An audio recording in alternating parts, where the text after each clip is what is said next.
वह आदमी मूल रूप से 10 साल से कोमा वेजिटेटिव स्टेट में था, लेकिन उसकी आत्मा नरक की शासक बन गई थी। और शुरुआत में उस क्रूर नरक में जीवित रहने के लिए उसे न केवल राक्षसों का सड़ा हुआ मांस खाना पड़ा, बल्कि दिन रात राक्षसों को मारकर खुद को शक्तिशाली बनाना पड़ा। आखिरकार 80 साल बीत गए। आदमी ने सफलतापूर्वक नरक के राजा के द्वारपाल को मार गिराया। वह राजा से सवाल करना चाहता था कि वह इस भयानक जगह पर क्यों आया था।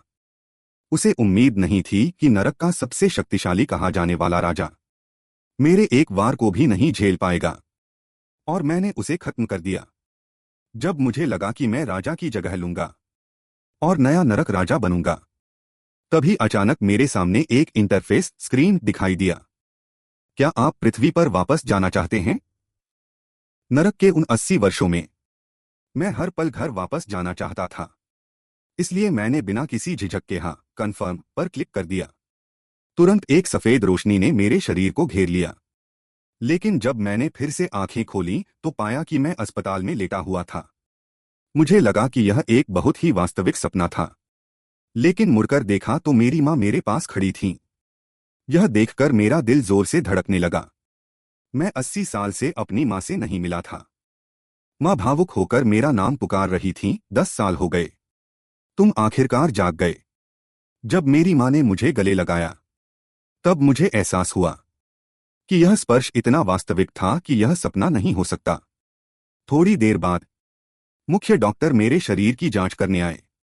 डॉक्टर की नज़र में मैं 10 साल तक कोमा में रहा। मेरा जागना वास्तव में एक चमत्कार था। यदि बाद में सही ढंग से रिकवरी हुई तो मेरे फिर से खड़े होने की संभावना है, लेकिन इस समय मैं पागलपन की स्थिति में था। मैं वास्तविकता और सपने के बीच अंतर नहीं कर पा रहा था। मैं नरक में 80 साल तक संघर्ष करके जीवित बचा था, इसलिए नहीं कि मैं फिर से एक कोमा रोगी बनूं। मेरी चीख ने अस्पताल के 2 बच्चों को डराकर थरथरा दिया। डॉक्टर तुरंत दौड़कर आए और मुझे शांत होने को कहा, लेकिन अगले ही पल मैंने सीधे उनके हाथ पर काट लिया। मैं कल्पना भी नहीं कर सकता था कि मैं नरक में 80 साल रहकर जीवित बचा हूं, और अब मुझे अस्पताल के बिस्तर पर मरने का इंतजार करना है। यह मेरे लिए मारे जाने से भी ज्यादा दर्दनाक था। कमरे में शोर सुनकर 2 और लोग अंदर दौड़कर आए। उन्होंने बिना कुछ सोचे समझे मुझे बिस्तर पर खींचकर बांधने की कोशिश की, लेकिन तभी मेरी नजर एक अजीब चीज पर पड़ी। मैंने खिड़की के बाहर देखा। आसमान में एक पीला जादुई घेरा मैजिक सर्कल था, जिसने मुझे उलझन में डाल दिया। पृथ्वी पर यह वर्महोल जैसी चीज कैसे आ सकती है? तभी अचानक उन्होंने देखा कि मैं अभी भी पागलपन में हूं, तो उन्होंने मुझे सीधे एक बेहोश करने वाला इंजेक्शन सेडेटिव लगा दिया। बाद में जब मैं होश में आया और टीवी पर खबरें सुनी, तो मुझे इस दुनिया के बारे में कुछ जानकारी मिली। पता चला कि वे वर्महोल को स्पेस टाइम रिफ्ट कहते हैं। 10 साल पहले जब पृथ्वी पर यह दरार दिखाई दी, तो बहुत सारे राक्षस बाहर निकल आए। इसके विपरीत पृथ्वी के लोगों की शक्ति में भी कुछ विकास हुआ। कुछ हंटर स्क्वाड्स बनाए गए। वे राक्षसों का शिकार करके खुद को विकसित करते हैं।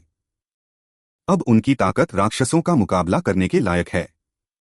तभी एक सूट पहने आदमी मुझसे मिलने अस्पताल आया। हालांकि मैं उससे 80 साल से नहीं मिला था, लेकिन मैंने उसे एक नज़र में पहचान लिया। वह मेरे बचपन का दोस्त चान्हो था। 10 साल पहले मैं चान्हो के साथ खरीदारी करने गया था। तभी मुझे अचानक चक्कर आया और मैं जमीन पर गिर गया। और जब मैं दोबारा जागा तो मैं नरक में था। सोचा नहीं था कि नरक के मेरे 80 साल पृथ्वी के केवल 10 साल थे। दोपहर के समय माँ ने देखा कि मौसम अच्छा है, इसलिए वह मुझे व्हीलचेयर पर लेकर बाहर टहलने गईं। लेकिन तभी 2 लोगों ने हमारा रास्ता रोक लिया। मेरे दिमाग में चल रहा था, ये लोग कौन हैं जिनकी इतनी हिम्मत कि मेरा रास्ता रोकें? पता चला कि माँ ने उनसे भारी ब्याज पर कर्ज लिया था और वे पैसे मांगने आए थे। माँ घबराकर मुझे अपने पीछे छिपाने लगीं। रही बात उनके पैसों की, तो वे वापस नहीं करेंगी। मैंने अपनी क्रेडिट रेटिंग बेचकर पैसे कमाए। मैं तुम्हें वापस क्यों दूं? यह सुनकर उस ताकतवर आदमी ने सीधे माँ को एक थप्पड़ मार दिया। इससे मैं गुस्से से भर गया। सिर्फ पैसे नहीं लौटाए इसलिए। मेरी माँ को मारने की हिम्मत कैसे हुई? वह आदमी माँ की ओर इशारा करते हुए चिल्लाया, तुम बेईमान औरत! जब पैसे उधार लिए थे तब तुम ऐसा नहीं कह रही थी। फिर उसे लगा कि उसका गुस्सा अभी शांत नहीं हुआ है, इसलिए उसने माँ को एक मुक्का भी मारा। माँ को लगातार पिटते देख मेरा मन उन्हें जान से मारने का करने लगा। मैंने उन्हें कोसना शुरू कर दिया, तुम लोग कीड़ों की तरह घटिया हो। लेकिन मेरी बात पूरी होने से पहले ही माँ ने मुझे रोक लिया। चुप रहो, ये लोग खतरनाक हैं। लेकिन माँ की बात खत्म होते ही उस बड़े आदमी ने मुझे झटके से उठा लिया। उसने माँ को 3 दिन का समय दिया कि अगर 3 दिन में पैसे नहीं मिले तो वह मुझे बेटे को बेच देगा। लेकिन मैंने उसकी धमकी को अनसुना कर दिया और उसे फिर से कीड़ा कहा। मेरी बात ने उस आदमी को और भी ज्यादा गुस्सा दिला दिया। अच्छा तो ऐसा है, तो अब मैं तुम्हें दिखाता हूं कि असली कीड़ा कौन है। उसने मुझे जोर से जमीन पर पटक दिया और मुझे लात घूंसों से पीटने लगा। माँ डर के मारे गिड़गिड़ाने लगी और उनसे विनती की कि वे मुझे छोड़ दें। तभी मेरे सामने एक इंटरफेस स्क्रीन दिखाई दिया। क्या आप अस्थायी trigger mission, temporary trigger mission स्वीकार करना चाहते हैं? इस स्क्रीन को देखकर मेरी आंखें फटी की फटी रह गईं। क्या यह वही इंटरफेस नहीं है जो नरक में दिखाई दिया था? यह यहां कैसे आ सकता है? इन सब घटनाओं ने मुझे पूरी तरह से हैरान कर दिया था। अगले ही पल इस स्टेटस विंडो के कारण समय जैसे थम सा गया। मैं धीरे से मुस्कुराया। यह वास्तव में अद्भुत था। निश्चित रूप से यह इसलिए था क्योंकि मैंने मिशन स्वीकार कर लिया था। मैंने देखा कि अस्थायी मिशन का शीर्षक था शरीर पर नियंत्रण पाना, कंट्रोल द बॉडी। यदि मैं 1 घंटे के भीतर लक्ष्य स्थान तक पहुंच जाता हूं तो मुझे शरीर को ठीक करने की रिकवरी की मिल जाएगी। इसने मुझे थोड़ा हैरान कर दिया। क्या इसका मतलब यह है कि अगर मैं मिशन पूरा कर लूं तो मैं अपनी पुरानी शक्ति वापस पा सकता हूं? तभी एक सरसराहट की आवाज हुई और मुझसे 10 मीटर की दूरी पर एक लाल लक्ष्य बिंदु, टारगेट पॉइंट दिखाई दिया। मैं तुरंत समझ गया, अगर मैं 1 घंटे के भीतर उस 10 मीटर की दूरी तक पहुंच जाता हूं तो मैं मिशन पूरा कर लूंगा। मैं धीरे से मुस्कुराया। अगर इससे मेरा शरीर ठीक हो सकता है तो मैं वहां पहुंचने के लिए मरते दम तक कोशिश करूंगा। लेकिन 10 मिनट तक रेंगने के बाद मुझे एहसास हुआ कि मैं केवल 3 सेंटीमीटर ही आगे बढ़ा था। इस बात ने मुझे गहराई से समझाया कि यह मिशन केवल इच्छा शक्ति, विल पावर से पूरा करने वाला काम नहीं था। मैंने आगे बढ़ना बंद कर दिया और अपनी पूरी नजर मिशन बार, टास्क बार पर टिका दी। मैंने चौथे कॉलम में लिखे मूव स्थानांतरित शब्द पर ध्यान दिया। मुझे महसूस हुआ कि मेरी पिछली हरकत कितनी मूर्खतापूर्ण थी। मिशन ने मुझसे सिर्फ वहां पहुंचने को कहा था, रेंग कर जाने को नहीं। तभी मैंने झपटकर अपनी व्हीलचेयर को पकड़ा। मुझे व्हीलचेयर पर चढ़ने में 40 मिनट लग गए। फिर मैं पूरी ताकत से आगे की ओर फिसला। एक जोरदार धमाका हुआ और मेरा सिर सीधे उस लक्ष्य बिंदु से टकराया। आखिरकार समय सीमा के आखिरी सेकंड में मैं फिनिश लाइन तक पहुंच गया और शरीर को ठीक करने वाली एक औषधि पोषण प्राप्त की। अब बस इसे पीते ही मेरा शरीर ठीक हो जाएगा। सिस्टम का संदेश आया, इसे अभी पीने से स्थिति में थोड़ा सुधार होगा और अधिपति ओवरलोड की वर्तमान स्थिति बहाल होगी। बिना किसी हिचकिचाहट के मैंने एक घूंट में उस छोटी औषधि को पी लिया। जैसे ही वह गले से नीचे उतरी, मेरे शरीर का सारा दर्द गायब हो गया और मुझ में नई ताकत आ गई। उसी समय का रुकना, टाइम पॉज भी समाप्त हो गया। कर्ज वसूलने वाले लोग यह देखकर दंग रह गए कि मैं अचानक उनके पास से गायब हो गया था। वे एक पल के लिए उलझन में पड़ गए। तभी 2 सुरक्षा कर्मियों ने देखा कि यहां कुछ हंगामा हो रहा है और वे उन्हें रोकने के लिए आए। मेरी मां ने भी मेरी लोकेशन ढूंढ ली और वे मेरी ओर दौड़कर आईं। उस बलवान आदमी के साथियों ने अपने बॉस से कहा कि वे पहले यहां से निकल जाएं, क्योंकि आज कुछ गड़बड़ लग रही थी। लेकिन उनके जाने से पहले मैंने उनके चेहरे अच्छी तरह याद कर लिए थे। भविष्य में मैं उनसे अपना हिसाब चुकता करूंगा। अस्पताल लौटने के बाद मैं बार बार सोचने लगा कि यह स्थिति क्यों पैदा हुई और अब मैं इसे वापस क्यों नहीं बुला पा रहा हूं। मेरा अनुमान है कि शायद जब कोई मिशन अपने आप सक्रिय ट्रिगर होता है तभी स्टेटस बार दिखाई देता है। अचानक उसी समय मेरे दिमाग में एक आवाज गूंजी, पैंथियन अधिपति के आगमन की प्रतीक्षा कर रहा है। इससे पहले कि मैं कुछ समझ पाता, मेरी चेतना कॉन्शसनेस किसी दूसरी जगह पहुंच गई। तभी अचानक सिस्टम बार सामने आया, जिसने मुझे वास्तविक दुनिया के मिशन गंभीरता से पूरा करने को कहा। वास्तविकता रियलाइजेशन को पूरा करना। मुझे एहसास हुआ कि मैं सपना नहीं देख रहा हूं, तो मुझे बस वही करना होगा जो ऊपर लिखा है। यह सोचकर मैं उत्साहित हो गया। मैंने नहीं सोचा था कि इस जगह पर मैं अपनी मर्जी से खड़ा हो सकूंगा। फिर स्टेटस बार ने मुझे एक अस्थायी मिशन दिया। लक्ष्य था गंधारा भूतिया सैंडबैग गंधार गोस्ट सैंडबैग को नष्ट करना, जिससे मैं 30% दिव्य शरीर जेड बॉडी प्राप्त कर सकता था। एक भारी आवाज हुई और मेरे बगल में एक बैंगनी रंग का भूतिया चेहरा उभरा। मैंने एक गहरी सांस ली और अपनी पूरी शक्ति जुटानी शुरू की। इस मुखौटे को तोड़ना मेरे लिए बहुत आसान था। फिर मैंने जोर से एक घूंसा मारा और उस भूतिया चेहरे के टुकड़े टुकड़े कर दिए। इसके तुरंत बाद मुझे एक और मिशन मिला। कृपया 3 घंटे के भीतर 10 किलोमीटर दौड़ें। यह मिशन देखते ही मैं बिना रुके दौड़ने लगा। इसके बाद एक के बाद एक कई मिशन आए, जिससे मेरे दिव्य शरीर की काफी रिकवरी हुई। आखिरकार 100 से अधिक मिशन पूरे करने के बाद मेरी वास्तविकता रियलाइजेशन की प्रगति 55% पूरी हो गई। इस प्रगति की धीमी गति से मैं थोड़ा असंतुष्ट था और हर बार इनाम में केवल कुछ स्वास्थ्यवर्धक टॉनिक ही मिलते थे। मैं इन सभी मिशनों को पहले ही कर चुका था। मुझे उम्मीद है कि सिस्टम मुझे कुछ बेहतर और चुनौतीपूर्ण मिशन देगा। अगले ही पल एक विशाल प्रकाश स्तंभ पिलर ऑफ लाइट मेरे सामने गिरा। इस बार का मिशन था डार्क गार्डियन को हराना। डार्क गार्जियन का नाम देखते ही मुझे वह थोड़ा जाना पहचाना लगा। और फिर एक विशाल राक्षस मेरे सामने प्रकट हुआ। मैंने उसे देखते ही पहचान लिया। जब मैं नर्क हेल में था तब मैं लगभग उसके हाथों मारा गया था। नहीं सोचा था कि हम यहां फिर मिलेंगे। शायद यह भी एक किस्मत ही है। डार्क गार्जियन के पास मेरे साथ मिलने जुलने का कोई इरादा नहीं था। उसने अपना मुंह खोला और मुझ पर हमला कर दिया। मैंने अपनी दोनों मुट्ठियों में पूरी ताकत भर ली और उसके हमले को रोकने की पूरी कोशिश की, लेकिन मुझे ऐसा महसूस हुआ जैसे मेरे हाथ टूटने वाले हों। फिर मैं ऊपर उछला और सीधे डार्क गार्जियन की ओर झपटा। लेकिन जब मैं उसकी ओर बढ़ रहा था तो मेरा ध्यान नहीं गया कि उसका हाथ पहले ही मुझे पकड़ने के लिए आगे बढ़ चुका था। एक जोरदार आवाज हुई और मेरा शरीर जोर से जमीन पर पटक दिया गया, जिससे मैं खून की उल्टियां करने लगा। ऐसा लगता है कि मेरी वर्तमान शक्ति बहुत कम है। मैं एक मामूली डार्क गार्जियन को भी नहीं हरा पा रहा हूं।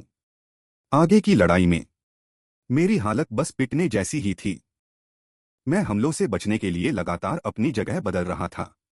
अचानक डार्क गार्जियन ने तेजी से एक घूंसा चलाया और उसने मेरे शरीर को मजबूती से जकड़ लिया। उसी पल मुझे महसूस हुआ कि मेरा शरीर उसकी मुट्ठी में बुरी तरह कुचल रहा है। तभी अचानक मेरी आंखों में चमक आई। मुझे एक बात याद आई। मुझे याद आया कि जब मैं नर्क में था तब उसने मुझे कैसे प्रताड़ित किया था, और जब मेरी शक्ति बढ़ी तब मैंने उसे कैसे मौत के घाट उतारा था। अब जो होने वाला था वह बिल्कुल नर्क के उसी दृश्य जैसा था। तेजी से कुछ वार हुए और डार्क गार्जियन के हाथ मेरे द्वारा टुकड़ों में काट दिए गए। डार्क गार्जियन ने ऊपर की ओर देखकर एक जोरदार चीख मारी। हाथ का दर्द उसके लिए असहनीय था। मैं धीरे से मुस्कुराया। मैं तो लगभग भूल ही गया था मैं तलवार बुला सकता हूं। सच में तुम जैसे कमीने ने मुझे लगभग कुचल ही दिया था। राक्षस जोर से दहाड़ा और गागा गा की आवाज करते हुए मेरी ओर झपटा। मैं धीरे से मुस्कुराया, आ जाओ, स्वागत है। अब तुम वापस नर्क में जाकर रहो। जैसे ही राक्षस मेरे करीब आया, मैंने एक जोरदार प्रहार किया और उसे बीच से 2 टुकड़ों में काट दिया।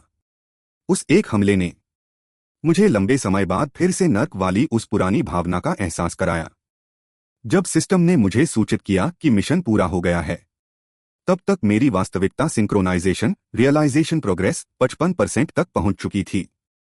समय वापस वास्तविकता में लौट आया। मेरी मां आधी नींद में जागी और देखा कि खिड़की के पास कोई खड़ा है। ध्यान से देखने पर वह लगभग डर के मारे मर ही गई, क्योंकि खिड़की के सामने खड़ा व्यक्ति मैं ही था। मां इस बात से हैरान थी कि मैं अब खड़ा हो सकता था। मैंने मां की ओर देखकर मुस्कुराते हुए कहा, मां, मैं खड़ा हो गया हूं। अगले दिन कुछ विशेष चिकित्सा कर्मचारी आए, जिन्होंने मेरे शरीर की जांच की। अंत में उनका निष्कर्ष यह था कि जिसे ठीक होने में 6 महीने से अधिक का समय लगना चाहिए था, वह अब पूरी तरह से ठीक हो चुका है। इस बात को लेकर मां बहुत उलझन में थीं। कैसे सिर्फ आधे महीने में ही तुम इतनी आसानी से चलने फिरने लगे? यह तो कुछ ज्यादा ही अविश्वसनीय है।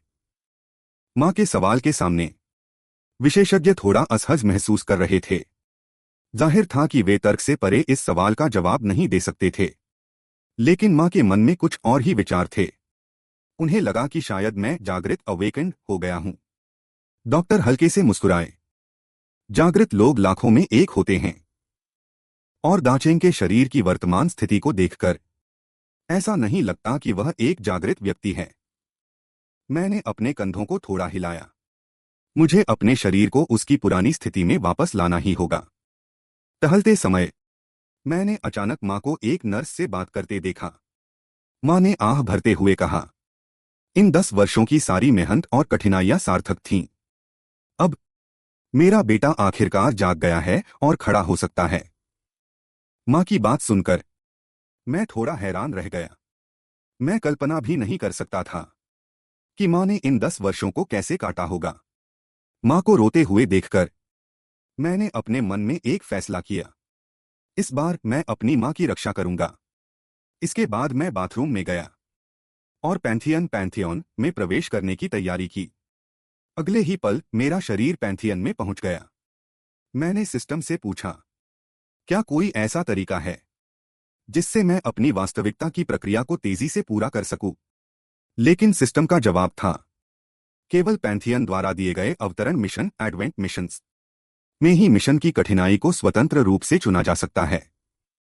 चूंकि कठिनाई का स्तर चुना जा सकता था, मैंने बिना किसी हिचकिचाहट के नर्क स्तर हेल डिफिकल्टी को चुना।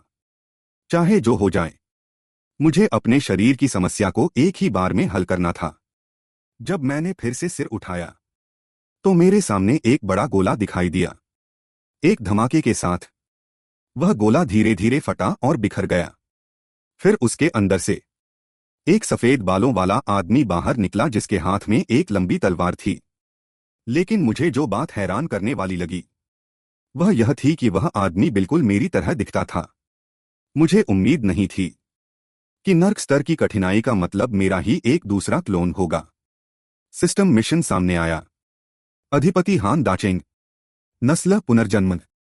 सामग्री निर्दिष्ट लक्ष्य के साथ लड़े और जीते। मेरा क्लोन मुस्कुरा रहा था, जैसे वह मेरी वर्तमान कमजोरी का मजाक उड़ा रहा हो। यह देखकर मैं धीरे से मुस्कुराया। वाह, मैं वाकई कमाल हूं। मेरा क्लोन भी इतना हैंडसम है। डेमन किंग हान दाचेंग ज्यादा बातें नहीं करते। वह अपनी लंबी तलवार लेकर मेरी ओर तेजी से झपटा। मेरी पुतलियां फैल गईं। मुझे उम्मीद नहीं थी कि उसकी गति इतनी तेज होगी। मुझे लगा था कि वह मेरी तरह ही होगा। एक धमाके के साथ मैंने अपनी तलवार से हमला किया। हालांकि शारीरिक क्षमता के मामले में मैं अभी भी पीछे था। उस प्रहार के स्पर्श मात्र से ही मेरा शरीर पीछे की ओर धकेल दिया गया। मेरी बाहें झंझना उठीं। यह कमीना, मैं तुम्हें जिंदा छील डालूंगा। जैसे ही मैंने यह कहा, डेमन किंग हान दाचेंग ने मेरी ओर हमला कर दिया। एक जोरदार आवाज हुई। 2 लंबी तलवारों के टकराने की आवाज हवा में गूंज उठी। मैं और भी चिड़चिड़ा हो गया। यह व्यक्ति हद से ज्यादा बदतमीजी कर रहा था। हम दोनों की तलवारें हवा में दर्जनों बार टकराईं, यहां तक कि सैकड़ों बार, लेकिन अंततः कोई भी दूसरे को हरा नहीं पाया। अचानक एक चीरा लगा। उसकी तलवार ने मेरी जांघ पर एक घाव कर दिया। मैं मन ही मन हैरान था। मेरी वर्तमान शारीरिक स्थिति के साथ मैं उसकी गति और ताकत का सामना बिल्कुल नहीं कर सकता था। अभी तक इतने समय तक टिके रहना ही अपने आप में आश्चर्यजनक था। एक भारी आवाज के साथ डेमन किंग हान दाचेंग ने अपनी तलवार वापस ली और मेरी ओर एक जोरदार प्रहार हथेली से वार किया। वह प्रहार बिना किसी चूक के सीधे मेरे शरीर पर लगा। अचानक मेरे शरीर के अंदर के सारे अंग हिल गए। डेमन किंग हान दाचेंग के उस एक वार ने मुझे बहुत पीछे धकेल दिया। एक तेज आवाज के साथ मैंने अपनी तलवार को जमीन पर टिका लिया। डेमन किंग हान दाचेंग के उस एक प्रहार की तीव्रता से पता चलता था कि वह मुझसे असली शरीर से भी ज्यादा शक्तिशाली हो चुका था। लेकिन चाहे जो हो जाए, यह डेमन किंग हान दाचेंग आज मेरे हाथों हारेगा। अगले ही पल मेरे शरीर में कुछ बदलाव होने लगे। अनगिनत खून की धारें धीरे धीरे मेरे शरीर से बाहर निकलने लगीं। जब डेमन किंग हान दाचेंग ने यह बदलाव देखा तो वह पहले तो चौंक गया। उसे समझ नहीं आया कि मैं क्या चाल चल रहा हूं। एक धमाके के साथ डेमन किंग हान दाचेंग की आकृति पलक झपकते ही अपनी जगह से गायब हो गई और तेजी से मेरी ओर बढ़ा। जैसे ही वह मेरे करीब पहुंचा, उसने तलवार चलाई और मेरे शरीर को बीच से दो टुकड़ों में काट दिया। लेकिन मेरी आकृति एक भूत की तरह उसके पीछे पहुंच गई। मैं इतनी आसानी से उसके हाथों नहीं मर सकता था। एक भारी आवाज के साथ मैंने सीधे उसका सिर पकड़ लिया। तुम छोटे लड़के कहां देख रहे हो? चाहे तुम्हारा पिछला हमला कितना भी शक्तिशाली क्यों न रहा हो, लेकिन अंत में वह मुझ पर बेअसर था। इससे पहले कि हान दासेओंग प्रतिक्रिया दे पाता, मैंने अपने असली स्वरूप में उसे सीधे जमीन पर पटक कर रगड़ना शुरू कर दिया। मैंने कोई संकोच नहीं किया। मेरा इरादा युद्ध को जल्दी खत्म करने का था, तुरंत खत्म करने का। मैंने अपनी लंबी तलवार उठाई और उसके सिर पर वार करने ही वाला था। लेकिन जैसे ही तलवार नीचे गिरी, मुझे एहसास हुआ कि मेरा निशाना चूक गया। मुझे उम्मीद नहीं थी कि उसकी गति इतनी तेज होगी और उसकी इंद्रियां परसेप्शन भी बहुत शक्तिशाली थीं। कुछ ही पल में शूशू की आवाज के साथ स्थिति पूरी तरह पलट गई। असुर राजा हान दासेओंग इस समय बेहद उत्साहित था। उसकी आंखों से एक बहुत ही शक्तिशाली लाल रोशनी निकल रही थी। अगले ही पल जो कौशल स्किल मैंने अभी इस्तेमाल किया था, उसने उसे सिर्फ एक बार देखकर ही सीख लिया। मैं पूरी तरह हैरान था। यह कठिनाई स्तर आखिर कितना पागलपन भरा है। यह बंदा भी ब्लड घोस्ट में बदल सकता है। असुर राजा हान दासेओंग के हमले का सामना करते हुए मैं केवल मुश्किल से बचाव कर पा रहा था। अब मेरा स्वभाव और भी अधिक चिड़चिड़ा होता जा रहा था। यह नकली बहरूपिया मरने के लायक है। मैंने अपने भीतर के गुस्से को दबाया और तलवार से एक जोरदार वार किया। लेकिन नतीजा यह हुआ कि तलवार खाली हवा में चली गई। जब तक मुझे होश आया, उस बहरूपिये ने मेरी पीठ में एक खंजर घोंप दिया था। मैं धीरे से फुसफुसाया, वाह कमाल है। बहुत समय हो गया था जब से किसी ने मेरी पीठ पीछे हमला करने की हिम्मत की थी। असुर राजा हान दासेओंग चुप रहा और अपनी लंबी तलवार उठाकर मेरी ओर बढ़ा। अचानक मेरी आंखें फटी की फटी रह गईं। मुझे नरक हेल में बिताए समय की कुछ बातें याद आईं। जब मैं नरक में था तो मेरे पास एक क्षमता थी। वह थी वेयरहाउस, एक शून्य स्थान वॉइड की क्षमता, जिससे मैं अंदर से कोई भी चीज निकाल सकता था। यह सोचते ही मैंने तुरंत वेयरहाउस को सक्रिय एक्टिवेट किया। जैसा कि उम्मीद थी, मेरे बगल में एक नीले रंग का समय पोर्टल, टाइम पोर्टल दिखाई दिया। मैंने अपना हाथ आगे बढ़ाया और मेरा हाथ सीधे उस पोर्टल के पार वेयरहाउस के अंदर चला गया। मेरी आंखों से सुनहरी रोशनी निकली। अब मेरे पलटवार का समय था, क्योंकि मुझे एक शानदार समाधान सूझा था। एक चीख के साथ असुर राजा हान दासेओंग ने मेरा गला पकड़ लिया और उसके साथ ही उसकी तलवार मेरे शरीर को भेदने ही वाली थी। मैंने शांति से कहा, वेयर हाउस शुरू करो। अगले ही पल उसकी तलवार मेरे द्वारा खोले गए वेयर हाउस के अंदर चली गई। लेकिन ठीक उसी समय मेरी तलवार ने उसके शरीर को आर पार कर दिया। हालांकि क्रिया एक जैसी थी, लेकिन मेरे पास वेयर हाउस की क्षमता थी। इस बार शुक्र है कि मेरा दाव सही बैठा, वरना शायद मैं वास्तव में असुर राजा हान दासेओंग के हाथों मारा जाता। सिस्टम ने सूचना दी, ऑनलाइन प्रक्रिया पूरी हुई। शारीरिक विकास का स्तर 100%। अब मेरा शरीर पूरी तरह से ठीक हो चुका है और अब मैं वास्तविकता में भी नरक के सिस्टम का उपयोग कर सकता हूं। अचानक एक आवाज हुई और मेरे कपड़े फट गए, जिससे मेरे पुराने नरक के स्खम दिखाई देने लगे। युद्ध के ये निशान देखकर मैं थोड़ा हैरान था। हालांकि शक्ति वापस पाना अच्छी बात है, लेकिन ये निशान बहुत बदसूरत थे। परीक्षा पूरी करने के बाद मैंने सिस्टम से मुझे वापस भेजने को कहा, लेकिन सिस्टम ने मुझे एक बिना पढ़ा हुआ संदेश पढ़ने को कहा। यह नरक से आया एक ईमेल था, जिस पर लिखा था, राक्षसी जीव मैजिक बीस्ट्स देवताओं द्वारा पंक्तिमन्नी में कैद हैं। वे नरक के अधिपति ओवरलॉर्ड से बचाव की उम्मीद कर रहे हैं। मैं धीरे से हंसा। क्या यह मेरे लिए एक मदद की पुकार SOS नहीं है? मुझे लगा कि वे थोड़े मजाकिया हैं। नरक में बिताए अपने 80 वर्षों में मैं हमेशा उनके साये में डरकर जिया था, और अब उन्हें मेरी याद आ रही है। मैंने सीधे चिल्लाकर कहा, तुम राक्षसों का जल्दी मर जाना ही बेहतर होगा। फिर मैंने सिस्टम से कहा कि मुझे जल्दी वापस भेज दे। मुझे इन राक्षसों के साथ बकवास करने में कोई दिलचस्पी नहीं थी। इसके बाद उन राक्षसों के समूह को बस मुझे जाते हुए देखते रहना पड़ा। वास्तविकता में लौटने के बाद मैंने व्यायाम ट्रेनिंग शुरू कर दिया। यह दृश्य ठीक उसी समय डॉक्टर और मेरी मां ने देख लिया, जो वहां पहुंच चुके थे। डॉक्टर हैरान थे। लगता है आप सही थे। आपका बेटा वास्तव में एक अवेकंड जागृत व्यक्ति बन गया है। अब इसके अलावा कि वह एक अवेकंड बन गया है, इसकी कोई और व्याख्या संभव नहीं है। लेकिन मां थोड़ी उदास थीं।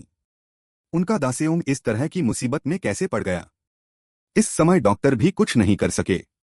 हालांकि अवेकंड बनना बहुत से लोगों की चाहत होती है, लेकिन इसके साथ बहुत सारे खतरे भी आते हैं।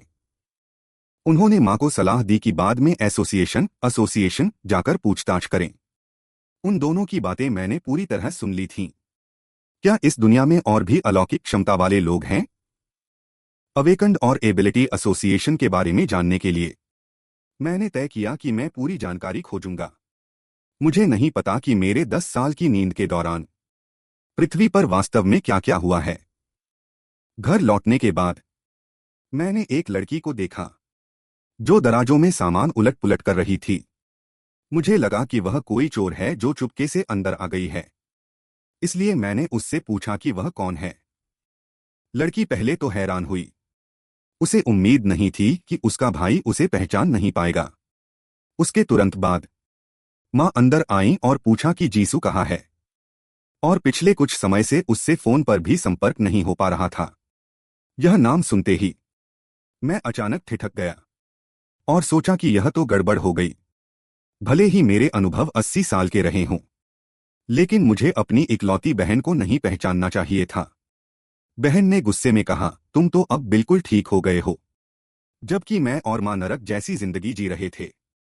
उसकी बात का मैं कोई जवाब नहीं दे पाया, क्योंकि जिस दौरान मैं वेजिटेटिव स्टेट कोमा में था, उन्होंने वास्तव में बहुत कष्ट सहे थे। तभी मेरे घर के दरवाजे पर जोर जोर से दस्तक धमाके की आवाज आई। आने वाले लोग कर्ज वसूलने वाले थे। पिछली बार मां ने उनसे भारी ब्याज पर कर्ज लिया था। मैंने सोचा सही समय पर आए हैं। इस समय मेरे अंदर गुस्से का ज्वालामुखी फटा हुआ था और उसे निकालने के लिए कोई जगह नहीं थी। मां जल्दी से दरवाजा खोलने दौड़ी और कहा कि वह आज ही अस्पताल से डिस्चार्ज हुई हैं। End of segment. इसलिए उन्हें संपर्क करने का समय नहीं मिला। उसके पास अभी ज्यादा पैसे नहीं हैं, इसलिए फिलहाल इन पैसों को उनके लिए ब्याज के रूप में मान लें। एक जोरदार आवाज हुई। कर्ज वसूलने वाले ने सीधे बटुआ उड़ा दिया। इसने मुझे गुस्से से भर दिया। मेरा मन किया कि मैं अभी उन सबको मार डालूं। वह आदमी अभी भी अहंकारी था। तुम्हें लगता है कि हमें तुम्हारी इन छोटी रकम की जरूरत है? हमें पूरा ब्याज और मूलधन प्रिंसिपल चाहिए। जब मैंने अपनी मां को उनके द्वारा जमीन पर गिरते देखा, तब मैं पूरी तरह से क्रोधित हो गया। पहले मैं एक वेजिटेबल कोमा में था, इसलिए तुम लोगों को सबक नहीं सिखा सका। लेकिन अब मैं एक अत्यंत शक्तिशाली दानव राजा डीमन किंग हूं। अगर मैंने तुम्हें अपनी मां को ऐसे सताने दिया तो तुम लोग रुकोगे नहीं। एक जोरदार आवाज हुई। मैंने सीधे एक लात मारी। उस आदमी को जिसने मेरी मां का बटुआ उड़ाया था। उसके बॉस ने जल्दी से उसे उठा लिया। तुम कर्ज वसूलने गए थे और खुद पिट गए। तब मैं धीरे धीरे उनके सामने आया। मैं वैसे भी तुम्हें ढूंढने ही वाला था, लेकिन मुझे उम्मीद नहीं थी कि तुम खुद चलकर मेरे पास आओगे। वह बड़ा आदमी भी थोड़ा चिढ़ गया। क्या तुम वही पुराने लंगड़े नहीं हो? यह मत सोचो कि अब तुम्हारे पैर ठीक हो गए हैं तो तुम अपनी मनमानी कर सकते हो। इससे पहले कि वह अगली बात कहता, मेरी हरकत ने उसकी बात काट दी। एक तेज सरसराहट हुई। मैंने सीधे अपना दाहिना हाथ उठाया। अगर कोई सताए तो पलटवार करना जरूरी है। यह हमेशा से मेरा सिद्धांत रहा है। एक जोरदार धमाका हुआ। मैंने बिना किसी हिचकिचाहट के एक मुक्का मारा, जो सीधे उसके गाल पर लगा। मैं इसे 100 गुना वापस लौटाऊंगा। मेरे दोनों हाथ एक साथ चलने लगे और उस आदमी के गालों पर पागलों की तरह प्रहार करने लगे। वह आदमी पूरी तरह से सन्न रह गया। उसे समझ नहीं आ रहा था कि यह लड़का अचानक इतना शक्तिशाली कैसे हो गया। पलक झपकते ही उसने पास पड़ी एक कुर्सी उठा ली। उसकी आंखें गुस्से से एकदम लाल हो गईं। लड़के, ज्यादा खुद को समझदार मत समझो। एक कड़कड़ाहट हुई। मेरे मुक्के ने कुर्सी को चकनाचूर कर दिया। कुर्सी को चीरते हुए मेरा हाथ सीधे उसके चेहरे पर लगा। पास खड़े गुंडों ने देखा कि उनका बॉस भी पिट रहा है, तो वे डर गए। उसने अपनी कमर से लंबी तलवार निकाली और मुझे एक ही वार में खत्म करने की कोशिश की। लेकिन मेरी रफ्तार अब पहले जैसी नहीं थी। मैंने मजबूती से उसकी कलाई पकड़ ली। मुझे याद था कि इसी हाथ से उसने मेरी मां को मारा था। मैंने अपनी पूरी ताकत से उसकी कलाई मरोड़ी। मैं ज्यादा बोलता नहीं, सीधा काम करता हूं। मैंने उसका हाथ सीधे तोड़ दिया। एक कड़कड़ाने की आवाज आई। उस घुंघराले बालों वाले आदमी के गले से एक दिल दहला देने वाली दर्दनाक चीख निकली। उसके बॉस ने मुझसे कहा कि मैं इंतजार करूं। वह अभी और लोगों को बुलाकर लाता है। लेकिन मैं धीरे से मुस्कुराया। तुम्हें अब मौका नहीं मिलेगा। जैसे ही मैं उसकी गर्दन मरोड़ने वाला था, मां ने मुझे रुकने के लिए कहा। मां का दिल बहुत नरम है। वह नहीं चाहती थी कि मैं होश में आते ही मुसीबतें मोल लूं। वह बस चाहती थी कि हमारा परिवार शांति से जिए। इसी मौके का फायदा उठाकर वे दोनों खरगोश की तरह तेजी से भाग गए। भागते समय वे दोनों हैरान थे कि एक बीमार सा दिखने वाला लड़का इतनी जबरदस्त ताकत कैसे दिखा सकता है। सोचते सोचते उस आदमी ने देखा कि मेरी बहन बाहर टहलने निकली है। उसने तुरंत अपने आदमी को गाड़ी रोकने को कहा। दूसरी ओर मां ने मुझे पिछले 10 सालों के बारे में बताया, जब मैं बेहोश था। पता चला कि मुझे बचाने के लिए उन्होंने घर के सारे पैसे खर्च कर दिए थे। मजबूर होकर उन्होंने जान पहचान वालों से छोटा कर्ज लिया, लेकिन उन पैसों का मूलधन तो दूर, वह ब्याज तक नहीं चुका पाई। इसी वजह से वे लोग रोज आकर उन्हें परेशान करते थे। मैंने उस कर्ज की परवाह नहीं की, बस यह पूछा कि जिशु जिक्सियू एक बिगड़ैल लड़की जैसी क्यों दिखने लगी है। पता चला कि उसने पिछले साल स्कूल छोड़ दिया था। पिछले साल मां को रेस्टोरेंट में काम करते समय चोट लगी थी। उसने कहा कि वह भी घर की मदद करना चाहती है। वह दिन में गैस स्टेशन पर काम करती थी और रात में सुविधा स्टोर, कन्वीनियंस स्टोर में पार्ट टाइम काम करती थी। पहले तो मां ने उसे रोकना चाहा, लेकिन घर की आर्थिक हालत बहुत खराब थी, इसलिए उन्हें इसके लिए मान लेना पड़ा। और यहीं से त्रासदी शुरू हुई। कुछ महीने पहले मेरे ठीक होने का कोई संकेत नहीं दिख रहा था। फिर पता नहीं क्या हुआ, वह अचानक गलत रास्ते पर चल पड़ी। यह सुनकर मेरे मन में कई तरह की भावनाएं उमड़ पड़ी। मुझे लगा कि काश माँ ने उस समय इलाज छोड़ दिया होता। माँ ने मुझसे कहा कि मैं ऐसा न सोचूं, क्योंकि आखिरकार हम एक परिवार हैं। जब माँ अपनी बात जारी रख रही थीं, तभी अचानक उनका फोन बजा। मुझे पता था कि यह वही कर्ज वसूलने वाले लोग हैं। मैंने माँ से फोन मुझे देने को कहा। मैंने फोन उठाकर कहा, हेलो हेलो। फोन करने का क्या कारण है? अगले ही पल मेरा गुस्सा 7वें आसमान पर पहुंच गया। मेरी आंखें फटी की फटी रह गईं। तुम कमीनों की हिम्मत कैसे हुई कि मेरी बहन का अपहरण कर लो? तुम्हें सच में नहीं पता कि मौत क्या होती है? दूसरी तरफ सड़क पर जिशु को उस आदमी ने कार की पिछली सीट पर बांध रखा था। उसके हाथ और पैर बंधे हुए थे। उस आदमी ने मुझसे कहा कि मैं समझदारी दिखाऊं, वरना वह उसे मार डालेगा। और एक दिन के भीतर मुझे उसे 10 करोड़ युआन 100 मिलियन देने होंगे। वह आदमी हंसा और बोला, तुम्हारे पास कोई विकल्प नहीं है। तुम्हारे पास सोचने के लिए सिर्फ एक दिन है। और तुम्हारे लिए यह रकम एक बहन के बदले काफी वाजिब है। फोन काटने के बाद मेरे अंदर मारने की इच्छा, किलिंग इंटेंट, फैल गई। तुम बस मेरे हाथ लग जाओ, वरना मैं तुम्हारी खाल जिंदा उतार दूंगा। मेरा चेहरा देखकर माँ समझ गई कि कुछ बुरा हुआ है। लेकिन मैं नहीं चाहता था कि माँ चिंता करें। इसलिए मैंने झूठ बोला कि मैं बाहर जा रहा हूं, कुछ काम सुलझाने। जाने से पहले माँ ने मुझे बहुत सावधानी बरतने को कहा, क्योंकि अगर मुझे कुछ हो गया तो वह भी नहीं जी पाएंगी। माँ की बातों ने मुझे याद दिलाया कि यह नरक नहीं है, बल्कि वास्तविक दुनिया है। अगर मैंने किसी की हत्या की तो मुझे कानून की सजा भुगतनी होगी। ठीक उसी समय जब मैं घर से बाहर निकल रहा था, अचानक मेरे सामने एक नोटिफिकेशन सूचना आया। सिस्टम का नोटिफिकेशन देखने के बाद मैं धीरे से मुस्कुराया। माँ को निश्चिंत रहने दो, मुझे कुछ नहीं होगा। पता चला कि वह नोटिफिकेशन मुझे रिवॉर्ड्स, इनाम देने के लिए था। हैरानी की बात थी कि ये सभी शुरुआती स्तर के रिवॉर्ड्स थे। इस बार 4 रिवॉर्ड्स थे, जो कि विशेष स्किल्स थे। अदृश्यता, इनविजिबिलिटी, नर्क की आग, हेलफायर और अनडेड समनर। मैंने अपनी ठुड्डी पर हाथ रखकर कुछ देर सोचा। ऐसा लगता है कि इन स्किल्स की मदद से मैं अपनी बहन को बचा पाऊंगा।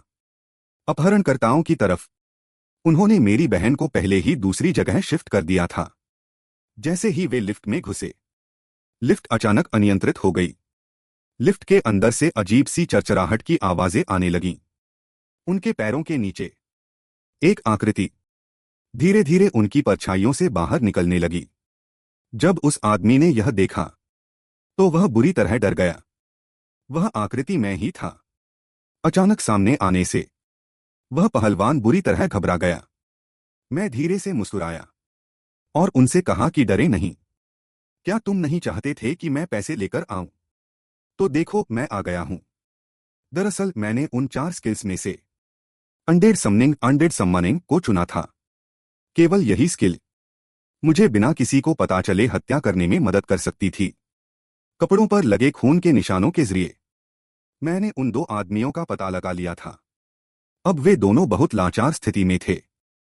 लिफ्ट की सारी बिजली की तारें कट चुकी थीं। अब अगर मैं चाहूं तो किसी भी पल उन दोनों को मार सकता था। मैंने अपना हाथ तेजी से घुमाया और पल भर में उस घुंघराले बालों वाले लड़के का दम घोंट दिया। उसके बाद मैंने एक जोरदार प्रहार किया, जिससे वह छोटा लड़का पूरी तरह ढेर हो गया और वह बेहोश हो गया। उस पहलवान का दिल भी यह देखकर दहल गया। उसे एहसास हुआ कि मैं एक अवेकनर हूं।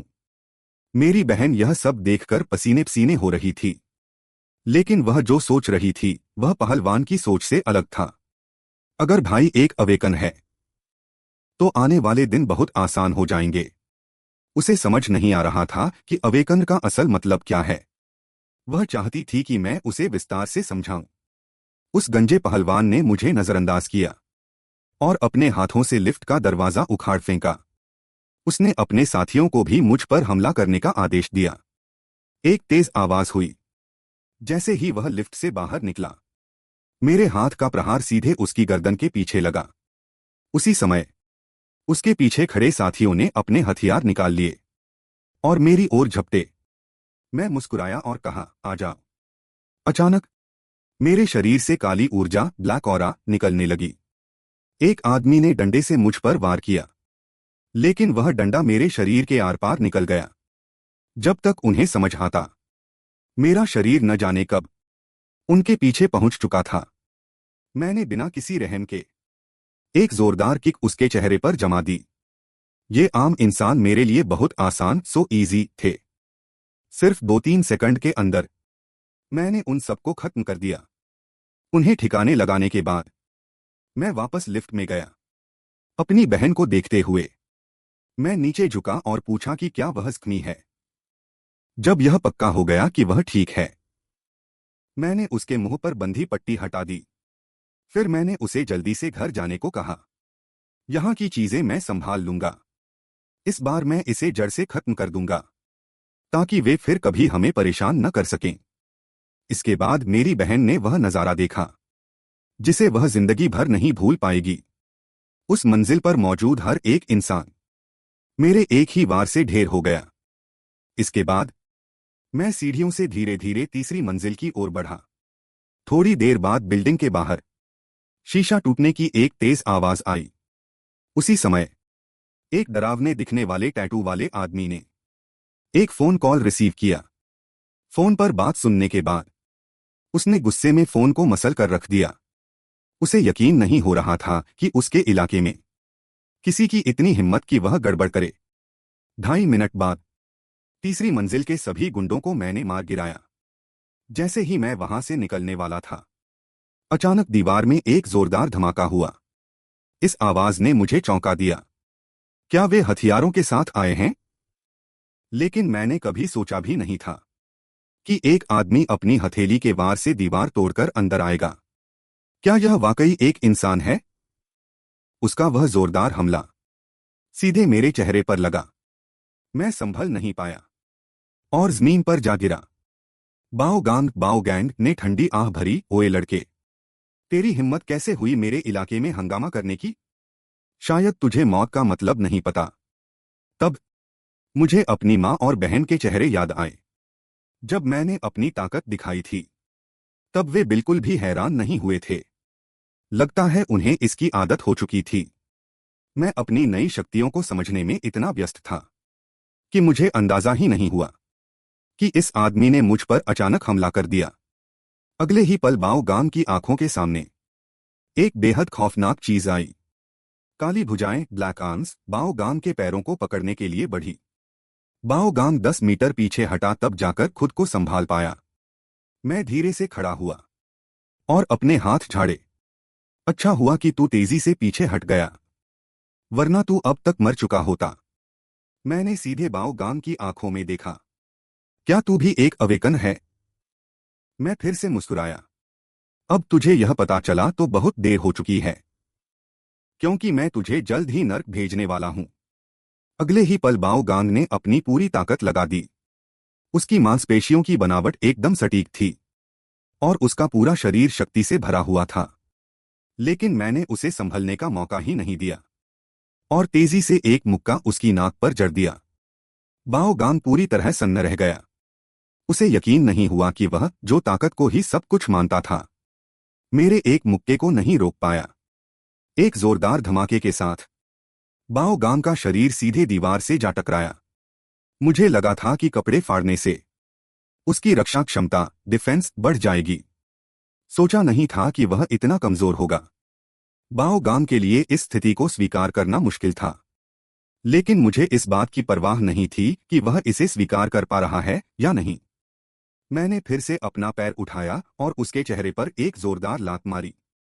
मैंने उससे पूछा, क्या तुम इसे स्वीकार करते हो? क्या तुम इसे स्वीकार करना चाहते हो, या अभी भी स्वीकार करना चाहते हो? अगर अब भी स्वीकार नहीं किया तो मैं तुम्हें लातों से मार डालूंगा।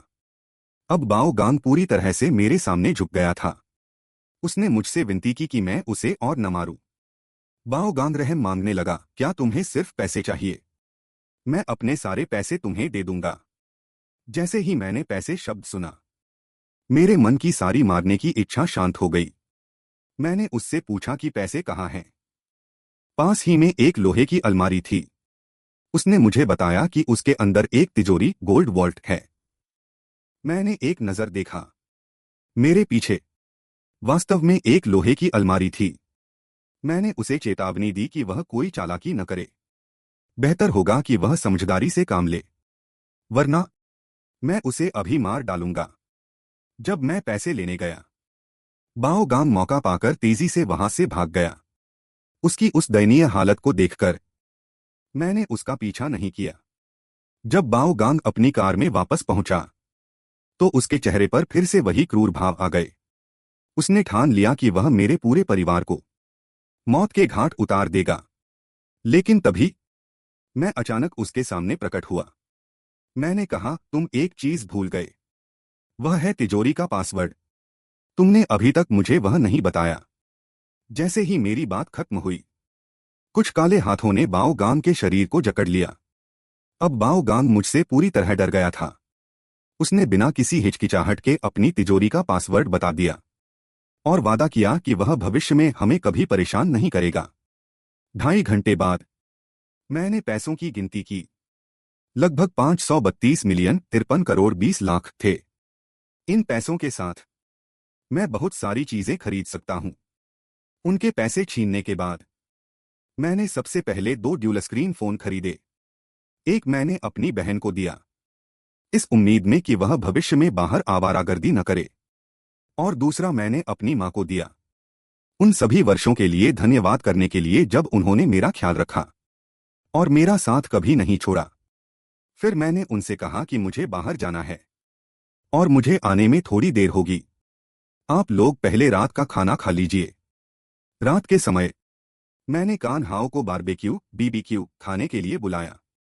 कान हाओ मुझे देखकर हैरान रह गया। उसे लगा कि अस्पताल के समय की तुलना में मैं जैसे एक अलग इंसान बन गया हूं। तब कान हाओ ने मांस का एक टुकड़ा लिया और धीरे से कहा, उसने मेरी मां से सुना था कि मैं शायद जागृत अवेकन हो गया हूं। इस सवाल पर मैंने जवाब देने में जल्दबाजी नहीं की, क्योंकि मुझे अभी तक यह नहीं पता था कि जागृत होने का मतलब क्या होता है। कान हाओ जोर से हंसा। यह स्वाभाविक है कि तुम नहीं जानते, क्योंकि जब से तुम कोमा में थे पृथ्वी पर बहुत बड़े बदलाव आए हैं। दरअसल जिस दिन मैं बेहोश हुआ था, आसमान में समय स्थान की दरारें स्पेस टाइम रिफ्ट्स दिखाई दी थीं। उनमें से बहुत सारे राक्षस बाहर निकले। उन्होंने मनुष्यों पर हमला करना शुरू कर दिया और उन्हें अपना गुलाम बनाकर शिकार करने लगे। इंसानी हथियार उनके खिलाफ बेअसर थे, जिसके कारण बड़ी संख्या में लोग मारे गए। समय के साथ लोगों ने पाया कि केवल उन राक्षसों के साथ प्रकट हुए प्रभामंडल हथियारों हेलो वेपन्स से ही उन्हें नुकसान पहुंचाया जा सकता था, और जो लोग उन प्रभामंडल हथियारों का उपयोग कर सकते थे उन्हें जागृत अवेकनर्स कहा जाने लगा। कान हाओ की बात सुनने के बाद मैंने उससे पूछा कि क्या जागृत बनने के बाद पैसे कमाए जा सकते हैं। मेरी बात सुनकर कान हाओ दंग रह गया। वह सोचने लगा कि क्या इस लड़के को पता है कि यह क्या कह रहा है। फिर वह मुझ पर चिल्लाया, क्या तुम्हें पता है कि एक हंटर साल में कितना पैसा कमा सकता है? सुनकर शायद तुम डर जाओगे। मैंने बस ओह कहा, तो साल में कितने पैसे कमा सकते हैं? लेकिन तभी हमारे ऊपर आसमान में कुछ टूटने जैसी आवाजें आईं। मैं तुरंत युद्ध की स्थिति कॉम्बैट स्टेट में आ गया। कान हाओ, क्या यह वही समय स्थान की दरार खुलने का संकेत है जिसके बारे में तुम बता रहे थे? तभी ऊपर एक विशाल सुनहरा चक्र दिखा और हमारे ऊपर आसमान में एक काला छेद खुल गया। उस छेद के अंदर से देखा जा सकता था कि वहां अनगिनत राक्षस थे। वहां मौजूद सभी लोग डर गए। उन्हें समझ नहीं आ रहा था कि इस समय यह दरार क्यों खुली। मैं उन राक्षसों को घूर कर देख रहा था। मुझे महसूस हुआ कि ये राक्षस नरक के राक्षसों से थोड़े अलग थे। मैंने जमीन से एक पत्थर उठाया, एक छोटा सा प्रयोग करने के लिए। एक जोर की आवाज के साथ मैंने पूरी ताकत लगाकर पत्थर फेंका, लेकिन मुझे उम्मीद नहीं थी कि पत्थर को राक्षस के सुरक्षा कवच शील्ड ने रोक लिया। यह देखकर मैं थोड़ा हैरान हुआ। मैंने पहली बार ऐसी चीज देखी थी। कान हाओ ने मुझे जल्दी से समझाया, राक्षसों के शरीर को गोलियां भी नहीं भेज सकती, तो एक पत्थर उनके शरीर के पार कैसे जा सकता है। ठीक उसी समय मेरे हमले ने राक्षसों का ध्यान हमारी ओर खींच लिया। वे अपने हथियार लेकर हमारी ओर हमला करने आए। कान हाओ ने डर के मारे अपने हाथ ऊपर किए। उसे लगा कि अब सब खत्म हो गया, लेकिन जो आवाज उसने सोची थी वह नहीं आई। इसके बजाय उसके चेहरे पर खून की छींटें पड़ी। राक्षस के हमला करने से पहले ही मैंने उसका सिर फोड़ दिया था। कान हाओ यह देखकर हक्का बक्का रह गया। यह अविश्वसनीय है। उसने सिर्फ अपने घूंसे से राक्षस को मार दिया। इसके बाद मैंने वही दोहराया। मैंने सभी राक्षसों को एक एक घूंसे में ढेर कर दिया। मेरी ताकत देखने के बाद कान हाओ ने अनुमान लगाया कि मैं शायद बी ग्रेड डी रैंक का जागृत हूं।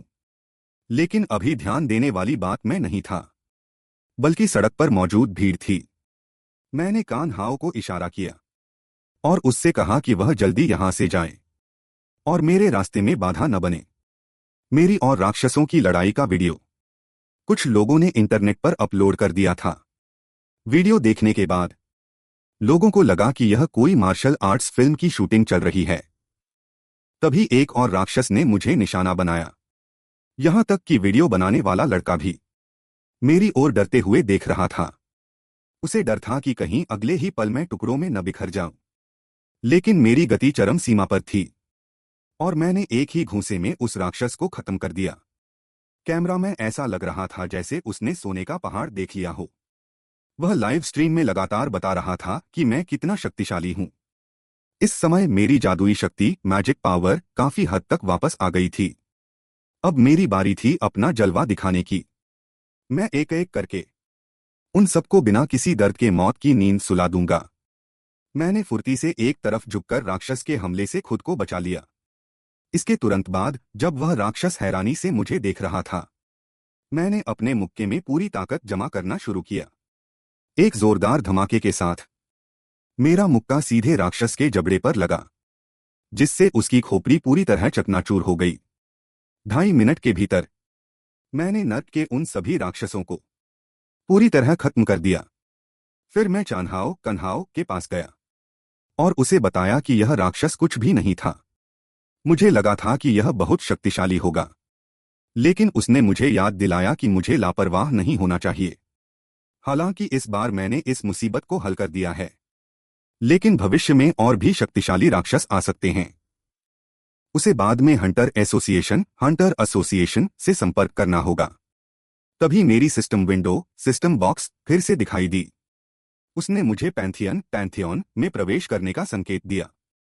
मिशन पूरा करने के बाद मैं नर्क के आइटम का उपयोग कर सकता हूं। मैंने तुरंत यस पर क्लिक किया और इस बार मैं अपने भौतिक शरीर के साथ सीधे पैंथियन में प्रवेश कर सकता था। अगले ही पल मेरे सामने पैंथियन की ओर जाने वाला एक स्पेस टाइम रिफ्ट, समयांतरिक्ष दरार दिखाई दिया। मैंने चानहाओ से कहा कि वह मेरा इंतजार करे और जब मैं वापस आऊं तो मुझे इस हंटर गिल्ड के बारे में विस्तार से बताए। चानहाओ ने सुन्न होकर अपना सिर हिलाया। तुम आखिर हो कौन? तुम्हें स्पेस टाइम रिफ्ट खोलना कैसे आता है? वह मन ही मन सोच रहा था। जब मैंने दोबारा आंखें खोली, मैं बाहरी पैंथियन, आउटर पैंथियन में पहुंच चुका था। मैं थोड़ा उत्सुक था कि इस बार मेरे लिए किस तरह की परीक्षा, ट्रायल तय की गई होगी। मुझे उम्मीद नहीं थी कि वर्तमान शरीर के साथ कुछ छोटे दुश्मनों से निपटना भी इतना कठिन होगा। मैंने जल्दी से सिस्टम को बुलाकर अपनी जादुई शक्ति की जांच की। सिस्टम ने दिखाया कि मेरी वर्तमान जादुई शक्ति 10% से भी कम है। इतनी कम शक्ति के साथ समस्या हथियार की नहीं थी। मुझे अब अपनी जादुई शक्ति को तेजी से बढ़ाने की जरूरत थी। सिस्टम ने सुझाव दिया कि ओवरलोड्स लॉग को सिस्टम में एकीकृत किया जाए। लॉग में दिए गए समय के अनुसार मिशन के स्थान का चुनाव किया जा सकता है और पूरा करने पर इनाम मिलेगा। जैसे ही सिस्टम इंटीग्रेशन शुरू हुआ, मेरे सामने एक लाल रंग की लॉगबुक आई। फिर सिस्टम की ऊर्जा उस लॉगबुक में समाने लगी। लॉग के अनुभव सिस्टम के भीतर कॉपी किए जाने लगे। सिस्टम नर्क के दृश्यों का अनुकरण सिमुलेट कर सकता था, ताकि मैं फिर से ओवरलॉर्ड का रास्ता चुन सकूं और अपनी जादुई शक्ति बढ़ा सकूं। जल्द ही नर्क में मेरे हर दिन के अनुभव उभरने लगे।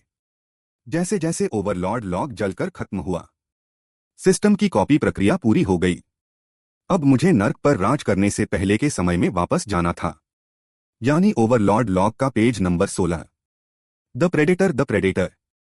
सिस्टम ने निर्देश प्राप्त किया और दृश्य फिर से प्रकट होने वाला था। मैं नर्क के 5 साल और 75वें दिन के दृश्य में पहुंच गया।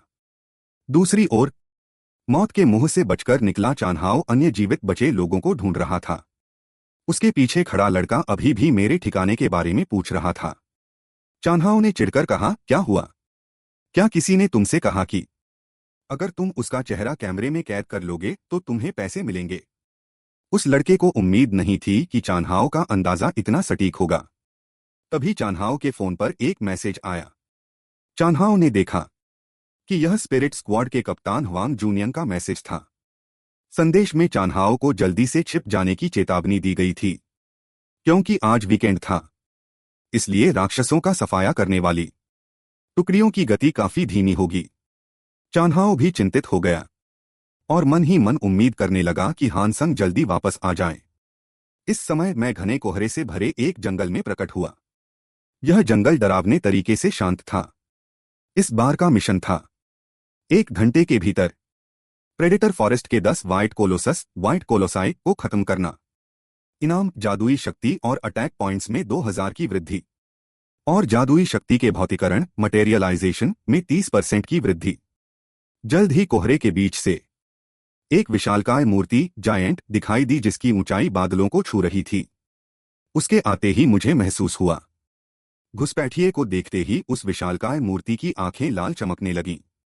फिर उसने एक लेजर किरण मेरी ओर छोड़ी। मैंने तेजी से प्रतिक्रिया की और उससे बच निकला। फिर मैं जमीन पर तेजी से आगे बढ़ा। तब जाकर मैंने उस विशाल मूर्ति का पूरा रूप देखा। इस विशालकाय मूर्ति का नाम व्हाइट कोलोसस था, जो स्वर्ग के लोगों द्वारा बनाया गया एक मैकेनिकल जीवन था। यह एक ऐसा हथियार था जो खुद निर्णय ले सकता था। मुझे परवाह नहीं थी कि वह क्या चीज है। मुझे अब इस लड़ाई को जल्दी खत्म करना था। कोलोसस की उंगलियां मिलकर एक तेज ब्लेड बन गईं और एक धमाके के साथ उसने मुझ पर हमला किया। मैं पहले ही हवा में ऊंचा उछल चुका था और उसके चेहरे के सामने पहुंच गया। उसी समय मैंने एक जोरदार मुक्का मारा, जिससे कोलोसस का आधा सिर चकनाचूर हो गया। उस शक्तिशाली प्रहार से वह विशाल मूर्ति जमीन पर गिर पड़ी। अचानक कोलोसस की उंगलियां लंबी होने लगीं। मैं उसकी उंगलियों के घेरे के बीच फुर्ती से बचता रहा और तेजी से उसके करीब पहुंचा। फिर मैंने एक और मुक्का मारा, जिसने कोलोसस के शरीर को आर पार कर दिया। एक तेज आवाज के साथ कोलोसस का शरीर टुकड़ों में बिखर गया। मुझे लगा कि यह इतनी आसानी से खत्म हो गया, लेकिन तभी उसके शरीर के अंदर से एक लाल रंग का मोती निकला। फिर उस मोती से एक आवाज आई, स्वपुनर्जनन सेल्फ रिजनरेशन शुरू हो रहा है। घुसपैठिए के हमले के तरीके का विश्लेषण किया जा रहा है। मशीन का प्रदर्शन अपग्रेड हो चुका है। मैंने अपनी भौहें सिकोड़ी। मुझे अंदाजा नहीं था कि कोलोसस में ऐसी क्षमता भी है। इसका मतलब है कि वह जितना लड़ेगा उतना ही शक्तिशाली होगा। यह समझकर मैं तेजी से उस मोती की ओर झपटा। मुझे कोलोसस के दोबारा बनने से पहले उस मोती को नष्ट करना था। मैंने मोती पर एक जोरदार मुक्का मारा, लेकिन मोती को एक खरोंच तक नहीं आई। मैंने उस बल का उपयोग करके ऊपर की ओर छलांग लगाई और मजबूती से मोती के ऊपर जा बैठा। फिर मैंने बारिश की तरह मुक्के बरसाना शुरू किया। दर्जनों मुक्कों के बाद भी मोती की सतह पर केवल कुछ दरारें पड़ी थीं। जैसे ही मैं आखिरी प्रहार करने वाला था, अचानक एक लेजर मेरे कंधे को छूते हुए निकल गई। बाकी के 9 कोलोसस भी वहां आ चुके थे। लेजरों की बौछार हर उस जगह हो रही थी जहां मैं था। मैं अभी भी अपनी फुर्ती से बच पा रहा था, लेकिन यह तरीका सही नहीं था। मुझे जल्द से जल्द मिशन पूरा करना था। फिर मैं पलक झपकते ही वहां से गायब हो गया, लेजरों के बीच बचते हुए। मैं तेजी से उस लाल मोती की ओर बढ़ा। इस बार मेरा एक मुक्का मोती को भेदने में सफल रहा, लेकिन अगर यही चलता रहा तो मैं 1 घंटे के भीतर बाकी कोलोसस को खत्म नहीं कर पाऊंगा। तभी मुझे याद आया कि मैंने पहले उन्हें कैसे खत्म किया था। मेरी परछाई तेजी से जंगल के बाहर की ओर भागी। जंगल को पार करते हुए मैंने एक लंबी छलांग लगाई और सामने के दलदल को मजबूती से पार कर लिया। मैंने पीछे मुड़कर दोस्ती का एक इशारा भी किया। पीछा कर रहे विशाल हाथी हमला करने ही वाले थे कि तभी उनके पैरों के नीचे की जमीन अचानक फट गई। जमीन से एक विशाल और भयानक मुंह बाहर निकला और उसने एक ही बार में 9 से 10 विशाल हाथियों को निगल लिया। यह बिल्कुल मेरी यादों जैसा ही था। यह दलदल का राक्षस स्वॉम्प स्पिरिट अभी भी उतना ही लालची है। उसी समय सिस्टम ने सूचना भेजी कि ओवरलॉर्ड ने मिशन पूरा कर लिया है और शारीरिक क्षमताएं बहाल हो गई हैं। मेरे शरीर में जादुई शक्ति मना उमड़ने लगी। मैंने वास्तव में महसूस किया कि मेरी जादुई शक्ति काफी बढ़ गई है। सिस्टम ने इनाम के रूप में एक जजमेंट ब्लेड न्याय की तलवार भी दी। यह स्वर्ग के न्याय करने वाले की तलवार है, जो एक मैजिक गोलम की त्वचा से बनी एक पवित्र वस्तु है। इसे 200 मीटर के दायरे में दूर से नियंत्रित किया जा सकता है। उपयोगकर्ता की जादुई शक्ति जितनी अधिक होगी, जजमेंट ब्लेड की ताकत उतनी ही ज्यादा होगी। मैंने इसे थोड़ा नियंत्रित करके देखा। हालांकि यह कोई बहुत शक्तिशाली हथियार नहीं है, लेकिन फिलहाल के लिए यह काफी उपयोगी है। दूसरी ओर कैन हाओ और उसका साथी अभी भी जीवित बचे लोगों की तलाश कर रहे थे, लेकिन वे बहुत देर से आए थे। यहाँ के इंसान पहले ही राक्षसों द्वारा मारे जा चुके थे, लेकिन एक जीवित व्यक्ति दीवार के सहारे टिका हुआ था। कैन हाओ जल्दी से उसकी हालत देखने के लिए आगे बढ़ा। उस आदमी ने कमजोरी में कैन हाओ को सावधान रहने के लिए कहा। अचानक उसके पीछे 2 चमकती हरी आंखें दिखाई दीं। राक्षस काफी समय से यहां इंतजार कर रहा था। वह लड़का इतना डर गया कि उसके मुंह से झाग निकलने ही वाला था। कैन हाओ ने उसे तुरंत हिम्मत जुटाने को कहा। अगर मरना नहीं चाहते तो मेरे निर्देशों का पालन करो। तब जाकर वह लड़का अपने मन के डर को दबाने में सफल रहा। राक्षस ऊंची छलांग लगाकर उठा, एक जोरदार दहाड़ मारी और गदा लेकर उन दोनों पर हमला किया। यह देखकर कैन हाओ चिल्लाया, अभी यही मौका है, भागो। दोनों ने राक्षस की छलांग के बीच के अंतराल का फायदा उठाया और तेजी से वहां से निकल गए।